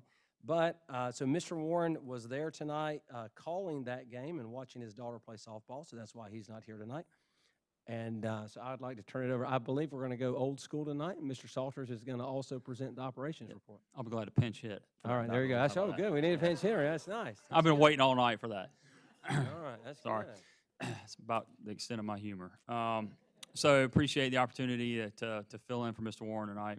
I certainly would rather be here than calling the games. He has a lot of stressful opportunities out there. But tonight I want to take a look at, as he had intended, to look at the money that we set aside at the beginning of this year, approximately $10 million that we got through our bond sale that we set up this past fall. We had a number of projects, if you recall, that we had outlined in that $10 million, actually $10.5 million. And if you recall, we kind of pushed a list of about $12 million worth of projects out there. And in case we, were coming in under budget. And so I've got some pictures tonight. I know Mr. Warren's going to follow up. I asked him to kind of do a reconciliation so that we can send you guys kind of where we stand budget-wise to the numbers, but I'll give you just kind of a general overview. We've completed the majority of the projects. We spent about $8.5 million of that money. We have another $500,000 or so, maybe $600,000 worth of expenditure left, and so we're under the $10.5 million with the projects that we had established at the cutoff of that. So we may be able to roll down a line or two under that. So we're pleased with how that's come together. A lot of touch points in this work. We've resurfaced Oak Grove's parking lot, a lot of tennis court work. White Knoll High School. This is the new trend in tennis courts. This is the U.S. Open look. The green and the blue really pops and makes easy to see the ball on the court. Mr. Salters, I just have to jump in and say, it always amazes me what a difference paving a parking lot makes in how a school looks. I mean, it's like a total facelift. It really does. And it also amazes me how short-lived that is, because it doesn't last very long. Just ride by Lexington High School. We just did that a few years ago, and it already looks like that sand just eats it up. Anyway, Gilbert Middle School, we have some work underway and some work this summer. HVAC in classrooms, group restroom partitions, and media center lighting. Lake Murray, again, scheduled this summer. Some HVAC work, roof replacement, hardware and exterior doors to be repainted. And then we have an ongoing furniture acquisition at a number of our schools. This is kind of wrapping up some of the bond referendum funding, so there's a lot of that work that's ongoing right now. Mr. Rodney Craps has been handling that for us and doing a real good job. Lexington Elementary School, this parking lot was just sealed recently, and again, to your point, it really makes a big difference on the look of the school. We've got a kitchen water heater to be replaced this summer. These are, it's not like the water heater at your house. It's a pretty involved, large job. So it is on site, which is good. Materials are hard to come by these days, so we're glad that's ready to be replaced. Middle school track paving. This is Carolina Springs Middle. If you recall, this was an initiative that we undertook. It's really much needed. Our middle schools had dirt tracks and going around paving each one of them. This Meadow Glens is in process at this point. So the middle schools are just super excited about this going on at their campuses. River Bluff and Pelion tennis court resurfacing occurred on these facilities. And then some repair and resurfacing at Lexington and River Bluff's tracks. And these tracks are used all the time. And so, normal wear and tear. We get a few bumps and cracks and things, and so we were able to resurface those and have them ready for use again this summer. Cafeteria furniture was on the list at Pelion and Gilbert, and so those two facilities have new cafeteria furniture. Some gym bleacher repair that we had to take on at White Knoll High School as part of the list. And then this is just kind of a rendering. Lexington Technology Center's marquee sign is being replaced. If you ride by there right now, it looks like it's about 100 years old. And so it's coming down and it's being Hard to replaced. sell it as a technology center. Yeah, it looks like an antique center, but they're going to have a state-of-the-art sign and modeled after our new format with the digital display and everything. So super excited for them about that work occurring. And so again, just we will be sending you guys a kind of a update on how these projects broke out and based on the budget. We'll get that to you here shortly. Very pleased with how the projects have tracked. And then additionally, just as another update, we had a meeting a week or two ago now related to some different information that the board might be seeking out of the operations update. And so we made some contacts with some of our architects, and we're moving some of that work forward, and we'll be looking in the coming months to start providing you some more kind of paper reports that you can work from that are kind of in a standard format. And also those will be posted online for the community to receive as well. So that work is ongoing. I know Mr. Warren's actively involved in that. Any And questions? we're not there yet, but as we repurpose the current Lexington Middle, I do think we need to think strategically about that marquee sign and what's rolling through there, because again, there's a lot of car traffic through there, and all of the adult education and future options. I think that's a great way to get that out and hook, hopefully, some adults that are interested in some additional education. Sure. And we're going to talk a little bit more about that facility here in just a little while, but there are a lot of opportunities there as well. All right. Thank you. All right, and now I'd like to also turn it over. While she wasn't doing our entire Cognia visit, she also is our point person for the Return to School and Continuity of Services Plan update. And so I'd like to turn it over to Dr. Osmer Smith.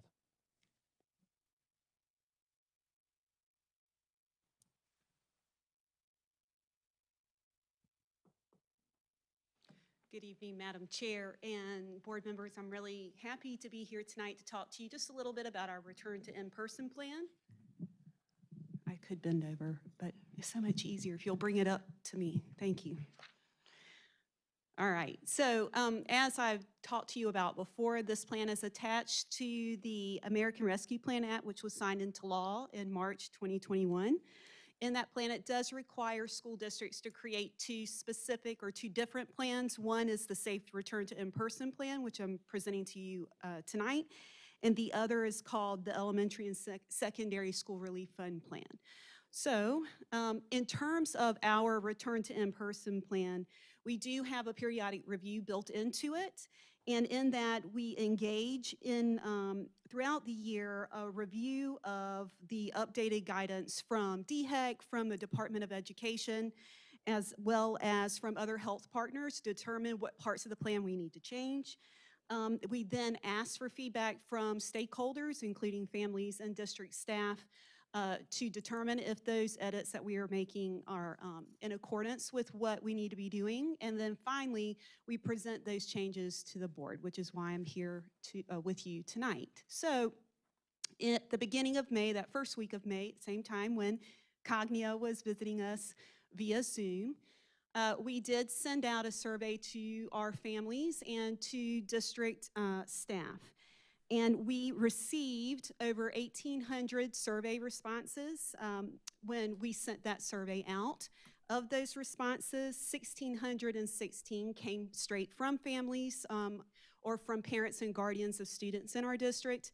And then also 545 of those came from employees. So the important thing to note about our survey is the way that it was structured. So we did ask for each section of the survey for our families and staff to provide feedback to us again, on each section.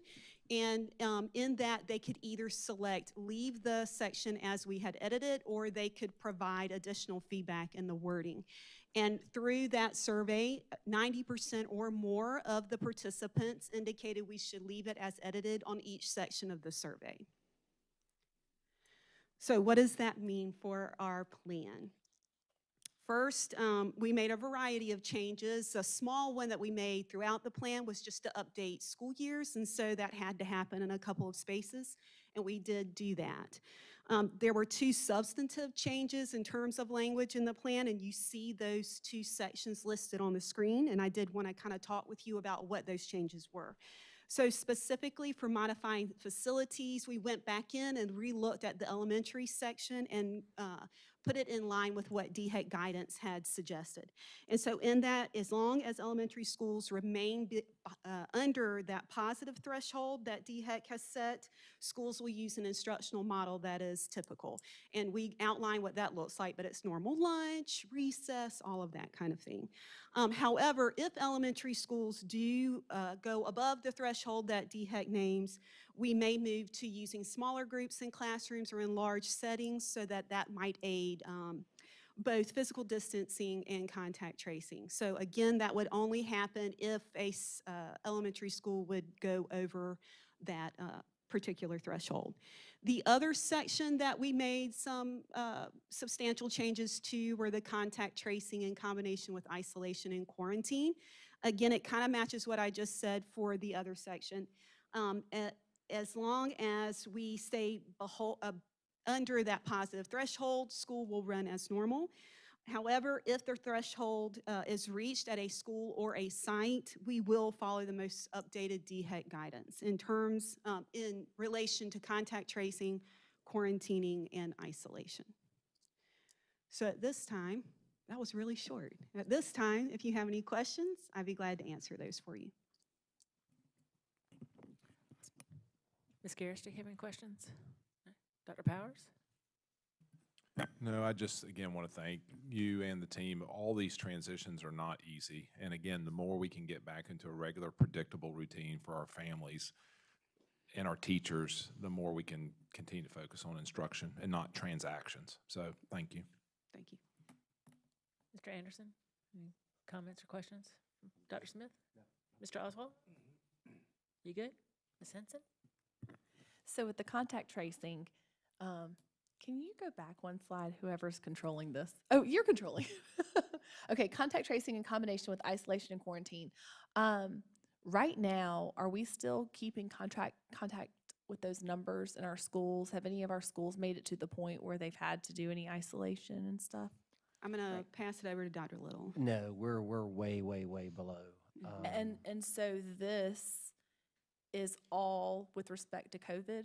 No other like the flu? Or it's more in line with how DHEC handles, and Ms. Wood's not here, but it's more in line with how the district handles other contagious diseases. So like it is more like it's being handled like it is the flu. So there's a certain threshold.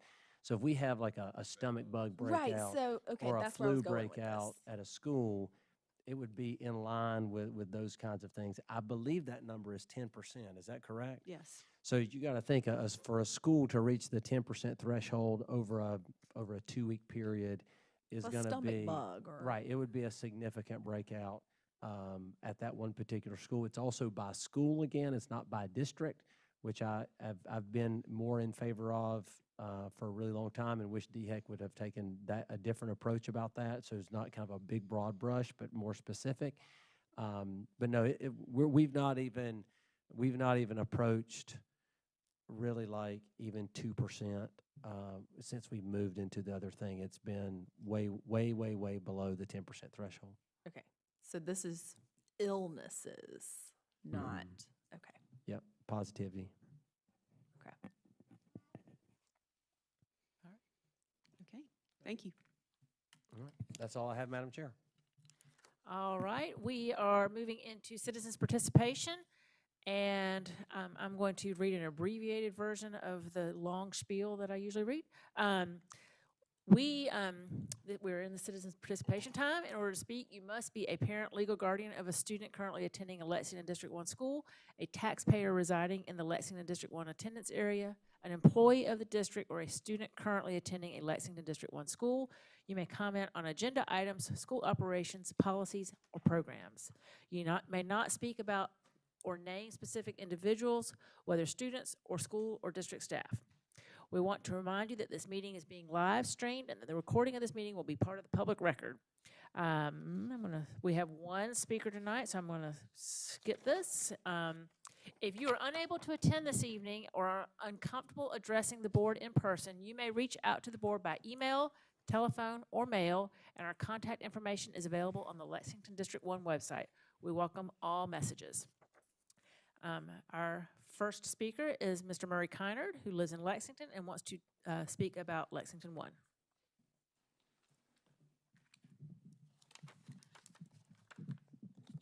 Madam Chairwoman, ladies and gentlemen of the board, thank you. I want to begin tonight by talking about a suggestion, and that is that you adopt in the future for shared values the speech tonight of Mr. Branham. I wrote down 3 things. No place I'd rather be. It's about the people. And we may not always get it right, but our heart's in the right place. Thank you.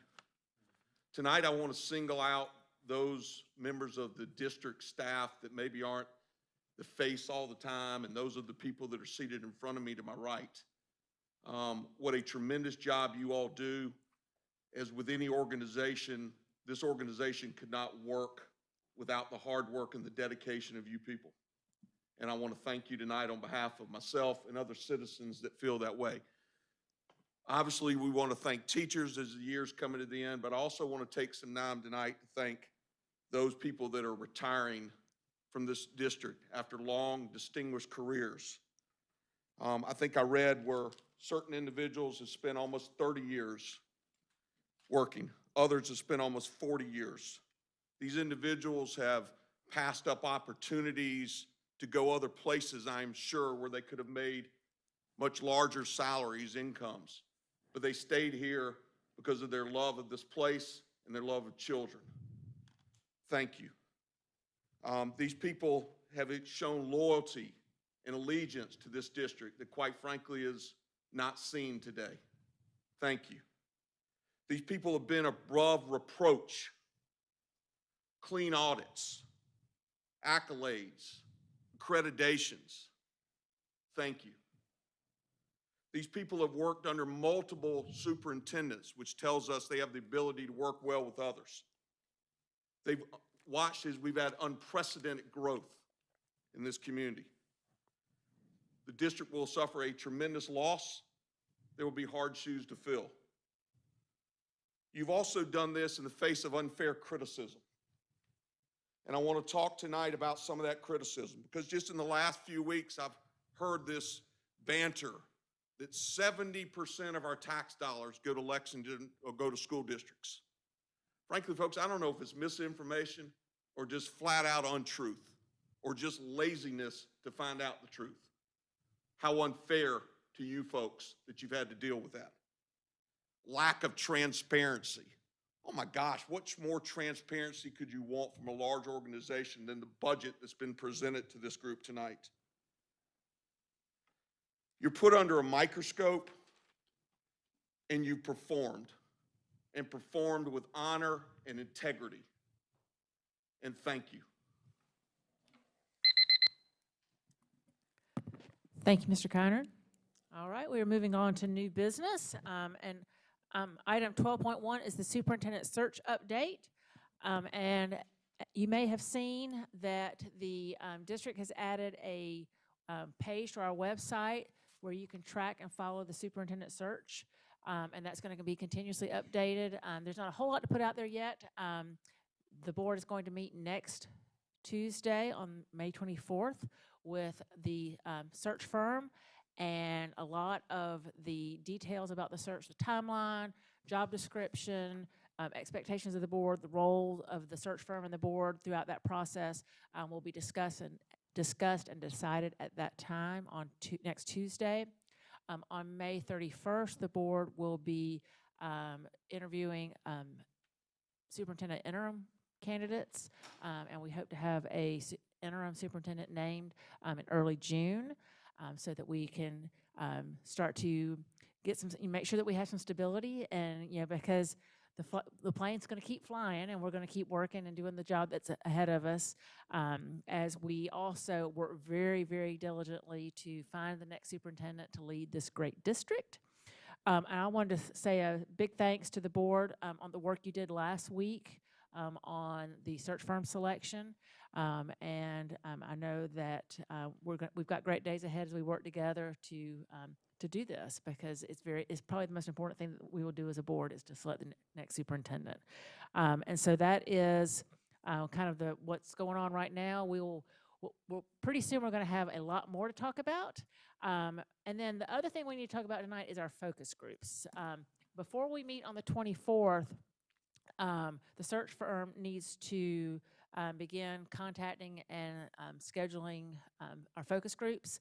And so, board, you were provided with a draft list of suggested focus groups by the School Board Association, who is our search firm. And you offered feedback, and I compiled that together into the list that we have here. And I would just like to open for comments. I'll give you a couple kind of summary notes about it. I really like Ms. Garris's idea about a board-appointed committee or focus group. I had toyed with that, something along that same line myself.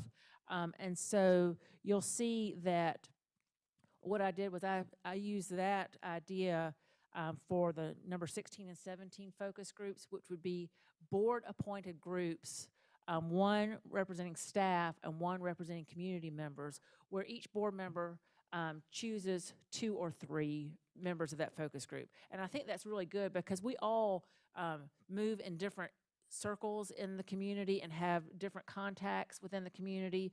And it may be that there's somebody that we think really would have a good voice in articulating some ideas and suggestions for our next superintendent. And so this is a way for us to kind of make sure that those voices are included in this process. So I would, welcome your thoughts on, should it be, we each select 2 and an alternate, so that if one of them is not available, that person, the alternate, is selected.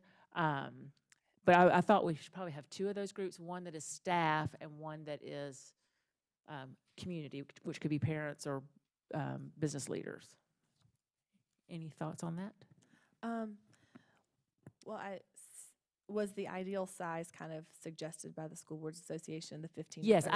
I reached out to them and said, because I was thinking, if it's only 3 or 4 people, then these groups were going to have to really be pared down. But they suggested between 15 and 30 people. So then if it's 15 to 30 and there's 7 of us, maybe we could each choose 3. That'd give us 21.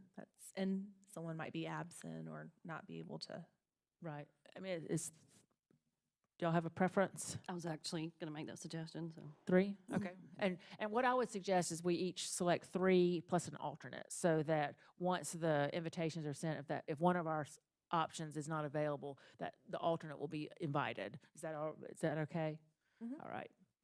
I guess my feedback is generally you do focus groups around swim lanes of stakeholders in the community. So again, I don't know how me picking 2 or 3 staff members or 2 or 3 community members is a swim lane. It seems like more people that, I don't know, it just, does SCSBA recommend that, or where did that come from?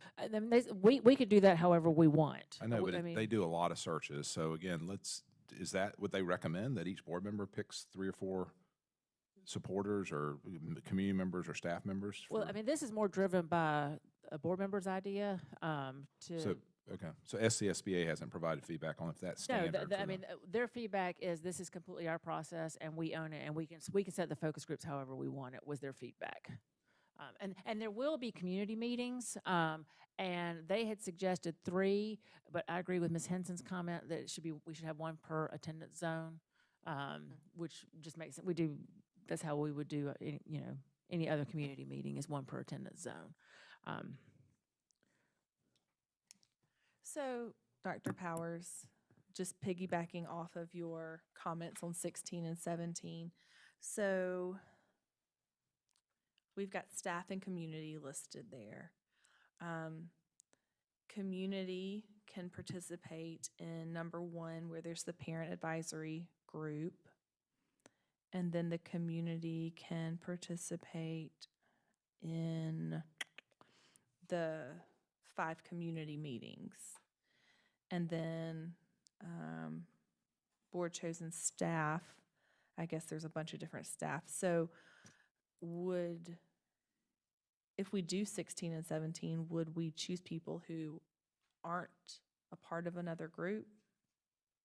I just think you're introducing bias. So these are focus groups for SCSBA to interview, or focus groups to, again, this is for SCSBA to Yes, interview? we are not participating in the focus groups. They are meeting with these focus groups with their sets of questions to glean what each of these groups Is important to the district. So again, if I pick 3 people from Pillion Elementary School as my members, it's going to bias. Again, it's just, the filter's a weird filter, is all I'm saying. But then you have 15, 16 other groups that are varied. I mean, it could be biased, it could not, but I think at the end of the day, when you've got 17 groups and each have 15 to 30 people in them, unless everybody's, in one attendance area, I don't think there can be much bias. I just hadn't seen that way of generating focus groups. But again, I'm not going to die on this hill if this is what the board wants. No, I mean, I think you have a valid point there. Yeah, I really do. My daughter's looking at at it Lexington from High that- School, so I'm going to pick her next 3 teachers. I mean, it just seems weird. No, I hear what you're saying. So just trying to meld the different suggestions here. So parent advisory group, that's traditionally our SIC, PTA, PTO leaders, people who are actively involved in the communities of their schools. And staff would be represented through the support staff groups, the SLT, the elementary and secondary principals, the assistant principals, the directors. the teacher leadership council is one teacher from each school. Yeah. So we do have a group that would represent 16 and 17. So, but then how can we pull in Ms. Garris's suggestion of, just throwing ideas out there, parent advisory group. See what you're getting here with these parent advisory groups, support staff advisory, teacher leadership council. These are the same people that give input on everything. Anytime there's feedback to be given, they give it. There's no one outside of those groups that give feedback. Like, we don't have the parent advisory groups, those are leadership positions within the school. That's who those members are. But there aren't community members just say, oh, I have an architect, who I think is an important part of this. There's not any one of these that would be represented in that. And another way to frame that is they are leaders that have matriculated to a leadership role in their local schools, so they represent those constituents. So, or not. I mean, I think 2 times in all of my kids' years in school, have I voted for a member of the SIC. I mean, although we're supposed to. So there is a chance that you don't have a choice in who's on that parent advisory group. And I will add, so there will be surveys that are conducted for all group. I mean, emailed out for yes, everybody. yes, everybody will have a chance to participate in a survey, and everybody will have a chance to participate in a community meeting if they choose. And so I don't. So, like the board chosen community. So community is, we've got the chamber and business leaders represented. We've got municipal leadership with like county, town, sheriff, law enforcement, legislative delegation. So is there a way to meld that together if there is someone from the community? Well, and I guess, and I know I think I know what you're saying, but these groups, these are established groups. We are groups. not injecting any voice into these groups. And I think so those groups, I don't think we should then say, well, we'll just add a couple people that are interested in participating. I think that would be, and like Ms. Garris said, if there's 15 people on this is there's 525 people that are going to be participating. And so those are a lot of voices. And these groups that do these searches are experienced in synthesizing all of that information to boil it down into a profile of what the community, and they're not going to be looking to hire a superintendent that just suits Pillion or a superintendent that just suits support staff. It's going to be, they are accustomed to taking all these divergent opinions and voices and putting them together to help guide their search and identify candidates that are well suited for Lexington One. So then if we do go the route of doing number 16 and 17, should we each take an area? Because it could end up where we have 21 people from the River Bluff attendance zone. I think we're overthinking this. I think I think we just say, board chosen staff, you think we need 3? I think we need 3 for community and staff, right? And I think we were in agreement that we needed 16 and 17. So I think we just leave those there and move on. I mean, if they, like Anne-Marie said, say we've got 15 people on here and they're all from Pillion. Well, the School Board Association is going to work to even that all out in the end, I mean, that's how I feel. I mean, because, I don't see it where, so we have 17 focus groups, and so each one contributes, and I don't know what the percentage would be, 6% to the overall profile. That's not the way it's, honestly, I don't see any harm in doing this. I think the more voices that we can include, and, maybe there's somebody that I know from Parent Advisory Committee when I was on it 5 years ago that who is not on it now, but I really think would be a good voice in this. I would like the opportunity for them to participate in this, maybe in a smaller group than just the community meetings. I mean, and I think the community meetings are going to be extremely valuable, but I don't see any harm in this.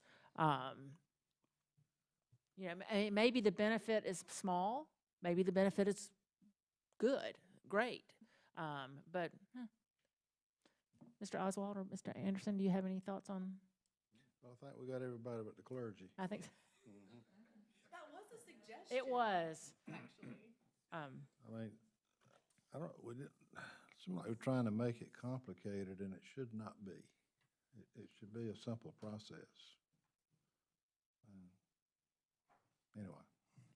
Okay, so are there any other comments, other than 16 and 17, are there any other comments on any of the other groups? I got, Mr. Oswald made the point of separating out, just specifying that we've got middle school and high school principals in that secondary group. Yeah, the secondary covers middle, but I think a layman looking at that is going to think, well, you left the middle school principals out. I appreciate that. Yeah. So in 14, where it says county administrator, town admin, council members, is this town and county council members? Yes. Okay. Yes. And 13, are those all the members of our legislative delegation? No, I listed those specifically because those are the ones that really engage with our administration. But they would all be invited. These are just the ones that when I was typing it up, I just listed their names.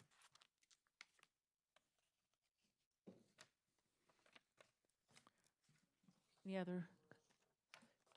Are we okay to share this with the School Board Association and let them take it over? All right. Thank you, everybody.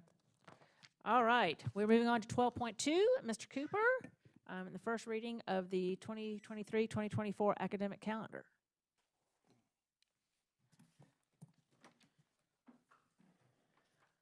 Well, good evening, Dr. Little, Madam Chair, members of the board. Tonight, I am pleased to bring to you the Calendar Committee's recommendation for the 2023-2024 academic calendar. We are excited. We're excited about this calendar, and as you look at it, you'll see a lot of similarity to the calendars that we've, the last two calendars that we've brought forth, the one that we're living now, and the one that you recently amended for next school year. But there's a few differences that we're excited about with this calendar, particularly because we feel like it really crystallizes all the things that we have wanted to do in the creation of our school calendar. As you look at it, you will notice that we've been able to adjust the semester change date to fall around the Christmas holiday. That's something we haven't had for a number of years, and we were able to build in. You'll notice, too, that we've been able to create a more impactful short week particularly for our younger students at the beginning of the school year, with starting the year with a 3-day academic week, and then also starting when we return for second semester after Christmas with a 3-day academic week, kind of easing back in for students and staff, and also including a teacher work day, so the teachers can kind of get their legs under them before the kids return from Christmas. We've been able to build in what I refer to as a wraparound spring break that includes a week and also a day. We've missed that for a few years, and we've been able to work that back in, and also have our kids' school year wrap up prior to Memorial Day. When we did our big survey work a few years back, those were all things that we wanted to have, but we couldn't necessarily create with the start date that we were kind of held by.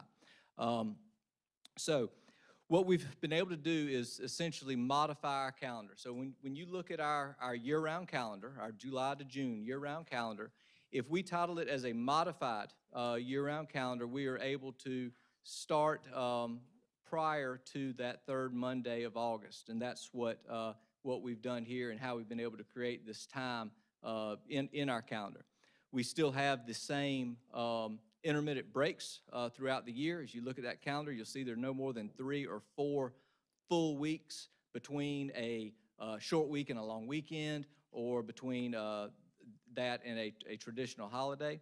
We still have our robust traditional holidays at Thanksgiving, Christmas, and Easter, and at the same time incorporate our e-weather makeup days and our 10 teacher work days. So as you look at the calendar, I'll just kind of walk you through it. You'll see the 180 days for students, 190 days for staff. Staff on this calendar would return to work on Wednesday, August the 2nd. There'd be 5 teacher work days, pre-service days at the beginning of the year. Kids would return on Wednesday, August the 9th, and start their school year with a 3-day week for 17 academic days in August. We'd then move into September, where we would have a holiday on Labor Day, 20 school days that month, and then go into October, where we'll finish up the first 9 weeks on the 10th of October. Around that same time, at the end of the first 9 weeks, we'd have our first parent-teacher conference day, and then also wrap around that weekend with a holiday for students and staff. And it would be also one of the days that we state as a weather makeup day, because we do have to list those in there. So a 4-day fall break for students and a 3-day fall break for staff, and 20 school days that month. We'd move into November and have that traditional Thanksgiving holiday with Wednesday, Thursday, and Friday being time for our students and staff to enjoy time with their families. Come back from Thanksgiving and have 3 full weeks until we'd get out for Christmas break. During those 3 weeks would be the ending of first semester, so we'd be able to get our exams done during that time, and everybody be able to wrap up the first half of learning for that school year. That makes for 87 days in the first semester, so that is well within the range of the latitude we have in creating our semesters. Want them to be as balanced as we can, but being 87 and 93, we're well within that range. So we'd have our 2 full weeks off at Christmas, and then also an extra day, because New Year's Day does fall on a Monday, and then a teacher work day for our staff members coming back from Christmas break, and then the kids would join us on that Wednesday, the first week of January. There'd be 20 school days in January. We'd also have the MLK holiday off as a day off for students and staff, and then move into February, where you'd see another one of those 4-day weekends for our students, This would be a a parent-teacher conference day, which is critical for our elementary school teachers because they have some important conferences they do there in the wintertime, and then also a holiday on that wraparound Monday. There'd be, we'd then move into March. We'd finish up the third 9 weeks on March the 11th. And then we have a very early Easter this year. We have a March Easter, March 31st. But with this being able to start a little bit earlier, we'd be able to have Good Friday off as a holiday, Easter weekend, and then the following week off. Following Easter Sunday for our spring break. There'd then be 6 full weeks until we come to the half-day week before Memorial Day, so a much shorter stretch than we have sometimes between Easter and the end of the year. So that's always helpful. I think this year we had a 7-week stretch, and you still remember Easter. We still remember Easter. It wasn't so far ago that we've forgotten about it, and everybody's still in line and still doing well in school. Our kids would finish up on the 23rd of May. We'd have 2 work days left for staff to get to our 190, so that that Friday would be a work day, and then of course Memorial Day weekend is that weekend. There would be one other day on the 190-day calendar, so it's listed there on the 28th. Sometimes there's some flexibility with where that day is worked with graduations and those kind of things, but nonetheless, folks would our staff members would finish up right there at Memorial Day as well, the school year. So this is the calendar committee's recommendation. Again, we received a lot of very positive feedback on this, being that we're able to still keep the things that we've enjoyed in our most recent calendars, but then also build back some things into our calendars that we've really wanted to do for a number of years. We think it's best for our kids, obviously instructionally, easing into the year and easing into school after Christmas holidays. It's better for our high school kids, being able to wrap up the first semester there at Christmas. The intermittent breaks and the holidays give our students and our staffs, good time with their families, and it keeps for a school year that moves along, but is at a good pace for teaching and learning, and also for our families. If I could add about the intermittent breaks, some of the feedback that I think is important to continue to think about as we move forward. I really believe a school calendar is a teacher retention and recruitment strategy. And when you think about the traditional nature of calendar, so you have the agrarian calendar with the 9 months straight with the 3 months off in the summer, and even so much more of the traditional, what you would consider the traditional year-round approach, where you do 9 weeks on, 2 or 3 weeks off, 9 weeks on, 2 or 3 weeks off, and then have a very short summer, a 5 or 6 week summer. Some of the feedback that we got this time, which was very eye-opening, that people wanted the shorter intermittent breaks as opposed to the longer distances, longer breaks. And I think when you think about, you think about teacher burnout and mental wellness and those kinds of things, those shorter breaks might actually be more in line with what the reality that we're facing. And I think we may be looking at a new calendar paradigm that is based more on the shorter breaks or smaller breaks, shorter periods of time that allow you to go do some different things like that, as opposed to the 2 or 3 week break or even the really super long summer break. So just some of those things to think about, and I think this calendar gets us there. As your new superintendent, I guess that's what I'm going to qualify everything from this point forward, but as your new superintendent comes on, he or she may want to have a conversation about that, about maybe modifying that calendar even more. But I think this calendar is a really good transition calendar that moves you in place to that, and then allows you over the next 2 years to have a conversation about how you want your next calendar to look. Well, it wouldn't take you 2 years, over really the next year to 18 months, how you want your next calendar to look if you want it to modify even more than that. But this positions you to get you there. Board, does anyone have any questions for Mr. Cooper about the calendar? I know so much work goes into this, and I do not know the impact on elementary or middle school, but as a secondary person, being able to end that semester in December is very exciting. Just food for thought going forward. And I have no idea how the community would react to this. Lexington One has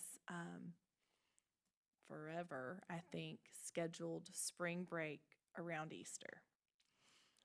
And that gets really, really tricky because Easter fluctuates so much.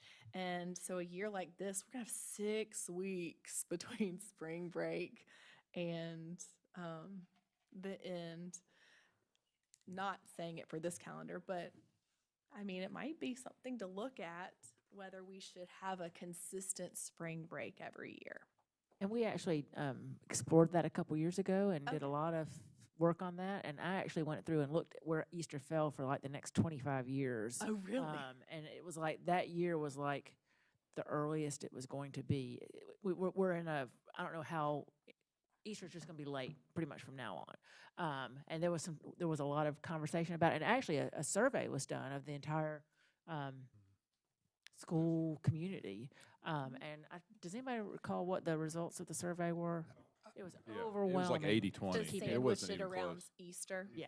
Yeah, it was, I refer to that survey often in here, and yeah, the strongly agree and agree is, yeah, it's almost 80% wanting it To at sandwich it around Easter. Easter. Mhm. Yeah, that's interesting. Yeah. Yeah. I was actually surprised too. I thought it would Just be a 'cause I little feel bit like closer. consistency for planning. But, okay. Well, and then when you talk to school districts that do that, Uh-huh. they can't believe that we would ever do it around a holiday that moves either, right? So Right. it really depends upon, I think what we determined was it really depends upon what the community is really used to. Because when you go to the North State, that's North Carolina, don't do that. When you go to the upstate, a lot of those, like in the Yorks and Fort Mill areas and Spartanburg kind of stuff, I think Spartanburg, they do it's the first week in April every Right. year. Like colleges do, yeah. So Well, and it just, if you have children and some are in college and some are still in the school district, it pretty much torpedoes any family activities during spring break because you just don't have the same spring break. And actually this year I had kids with 3 different spring breaks. So everybody just came to my house and sat on the couch. Okay. Anyone have any other questions for Mr. Cooper? When will the last reading be on this? Because next month. Next month, okay.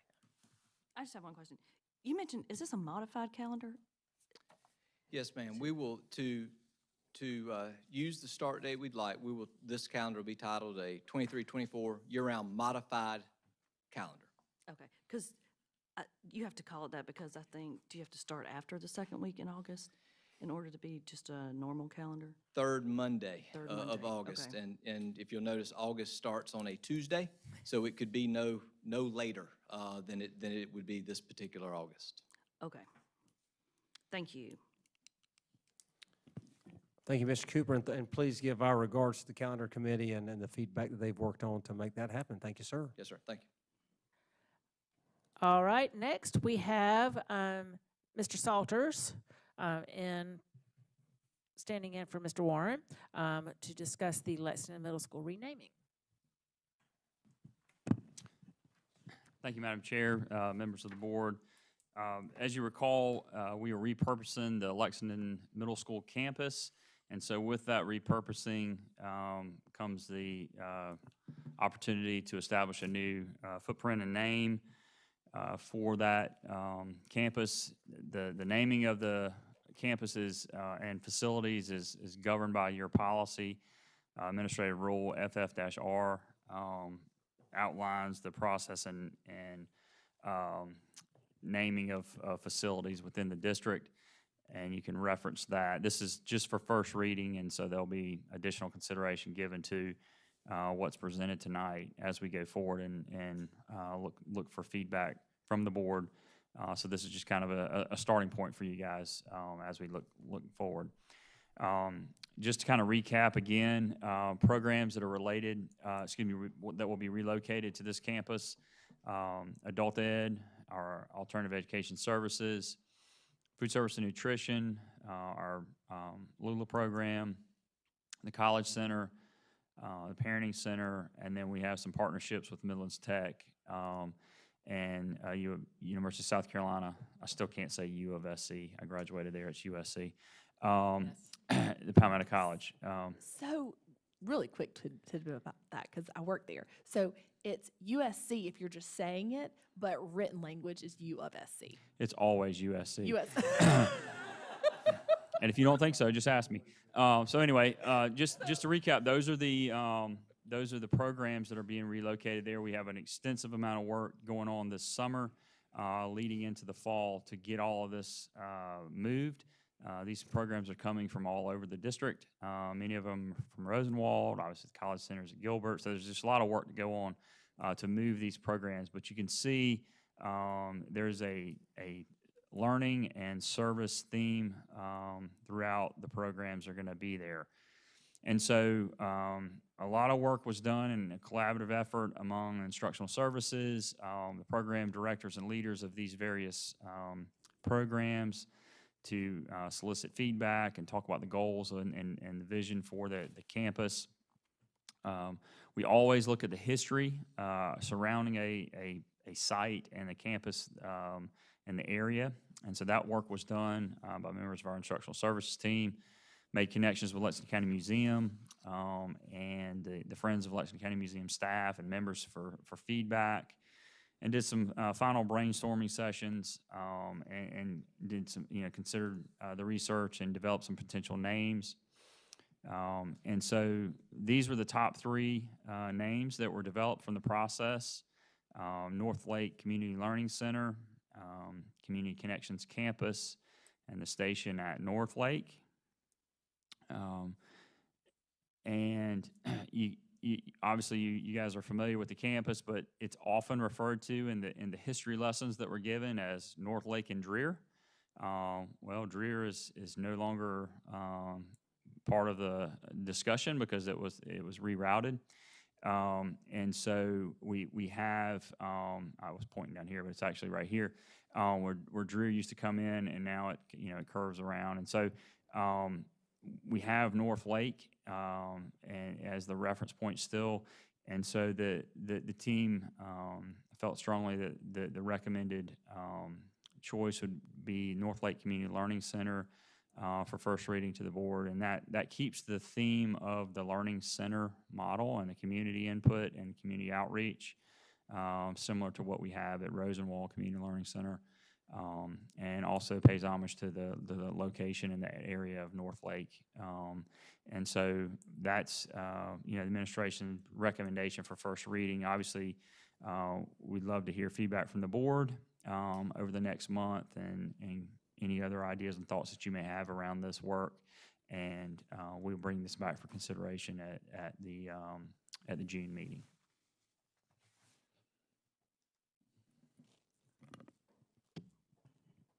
Scares, did you have a question? Could you just go back to that slide with the names on it? Sure. I just wanted to write those down. Yeah. Okay. So what will be left at Rosenwald? So Rosenwald Community Learning Center is going to be primarily used for office space for a number of our instructional services programs. And then a portion of that campus will also be used with a partnership with the Lexington County Sheriff's Department to house a small outreach group of their sheriff's operation. Okay. Can I add that the special services team is sort of spread out right now? Some of them are here, some of them are at Lexington Middle School and all around the district. And so by putting them all on the Rosenwald campus, it will allow them to have close proximity to each other for collaboration, but also a lot of the preschool clinics and things and the parent meetings they have, they'll be able to do right there on that campus, which we're excited about. And one of the very important things related to the Rosenwald campus is that it has a close connection to the community there, and it's used for a number of community outreach events and so forth.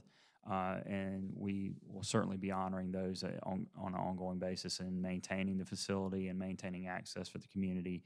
Gymnasium's a popular spot there within the community, and we'll continue to support those opportunities for the community to use that facility and keep its presence there going forward. Madam Chair, I just have a comment. So one of our community constituents is, he and his high school peers are celebrating their 50-year high school reunion, and they actually graduated from this campus. This is where they went to high school. And, you know, they're advocates, supporters in this community, this foundation. And so I just think it's the timing. It's just funny how things work out for a reason. And again, I think all of us are very appreciative of our communities for supporting the bond referendums. And I think this campus has a lot of sentimental value, and I applaud us involving the Lexington Museum in this discussion, because I think that's smart.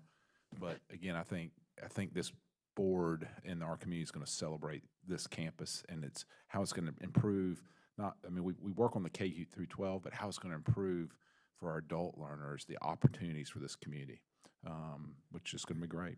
And I hope our technical sides, you know, the technical sides of our businesses, you know, Michelin and the rest will step forward and start talking with us about where they see job force needs that we can train to, or at least partner with, you know, higher eds to train on these campuses. Because ultimately we want to have a good, strong employment base here in Lexington County. So. Anyone else? Comments or questions? All right, thank you, Mr. Salters. All right, we're moving on to action items. Do I hear a motion that the board approve the recommendation of 7 field trip requests? Madam Chair, I move that the board approve the recommendation of 7 field trip requests. The field trip requests were reviewed and are in compliance with board policy. Thank you, Ms. Henson. Do I have a second? Second. Thank you, Mr. Anderson. Is there any discussion? All in favor, please say aye. Aye. Anyone opposed? Motion carries.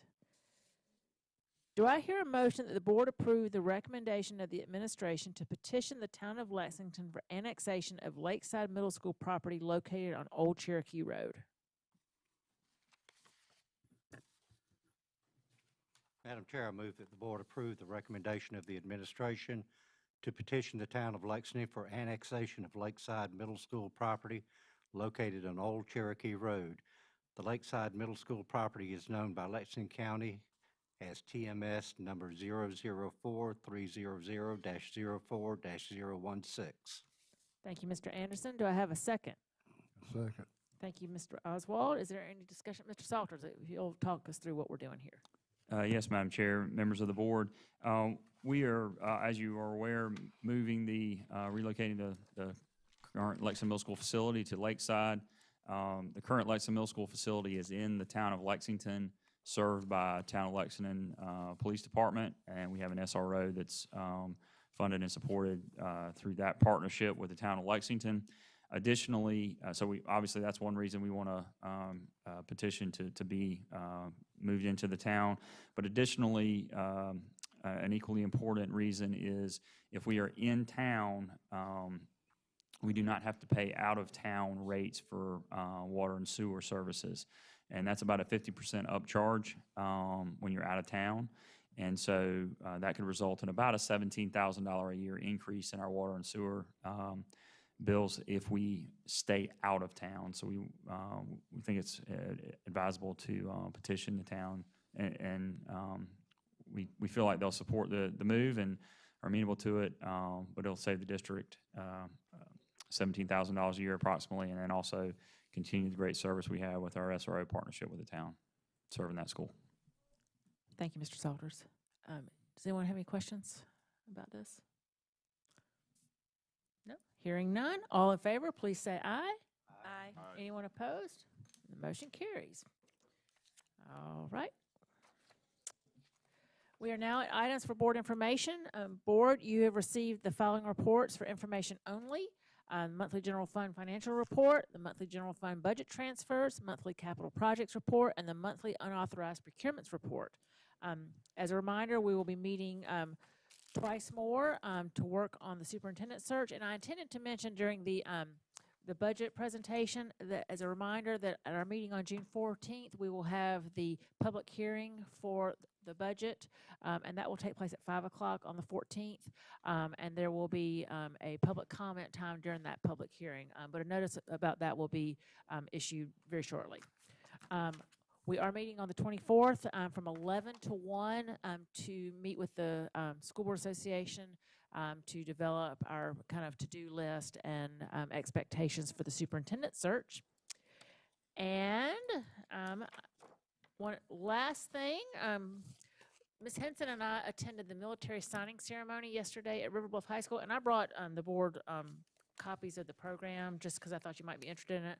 This is something that Representative Chris Wooten's, it's an idea he had, and he approached some of our administrators about it back in 2019. He had observed that our high schools really celebrate and have these signing ceremonies for athletes, and he thought it would be wonderful if we did that for students that are signing to enter the military. And so it's a really nice ceremony. Adjutant General McCarty attended. Students from all across the district were there just to be congratulated on their choice to serve our country. And so I thought that you might be interested in that program. Additionally, during the month of May, we are celebrating Teacher Appreciation Month, and we certainly appreciate our teachers. On behalf of the board, I would like to share our thanks and sincere gratitude to all of our teachers and our teacher support staff. And also, it was National School Nurses Week, and we want to send our thanks and appreciation to all of our nurses and health room staff for taking such good care of students and for all of the work that they have done over the last couple of years. Do I hear a motion to adjourn? Motion to adjourn. Thank you, Mr. Anderson. Hearing no objections, we're adjourned.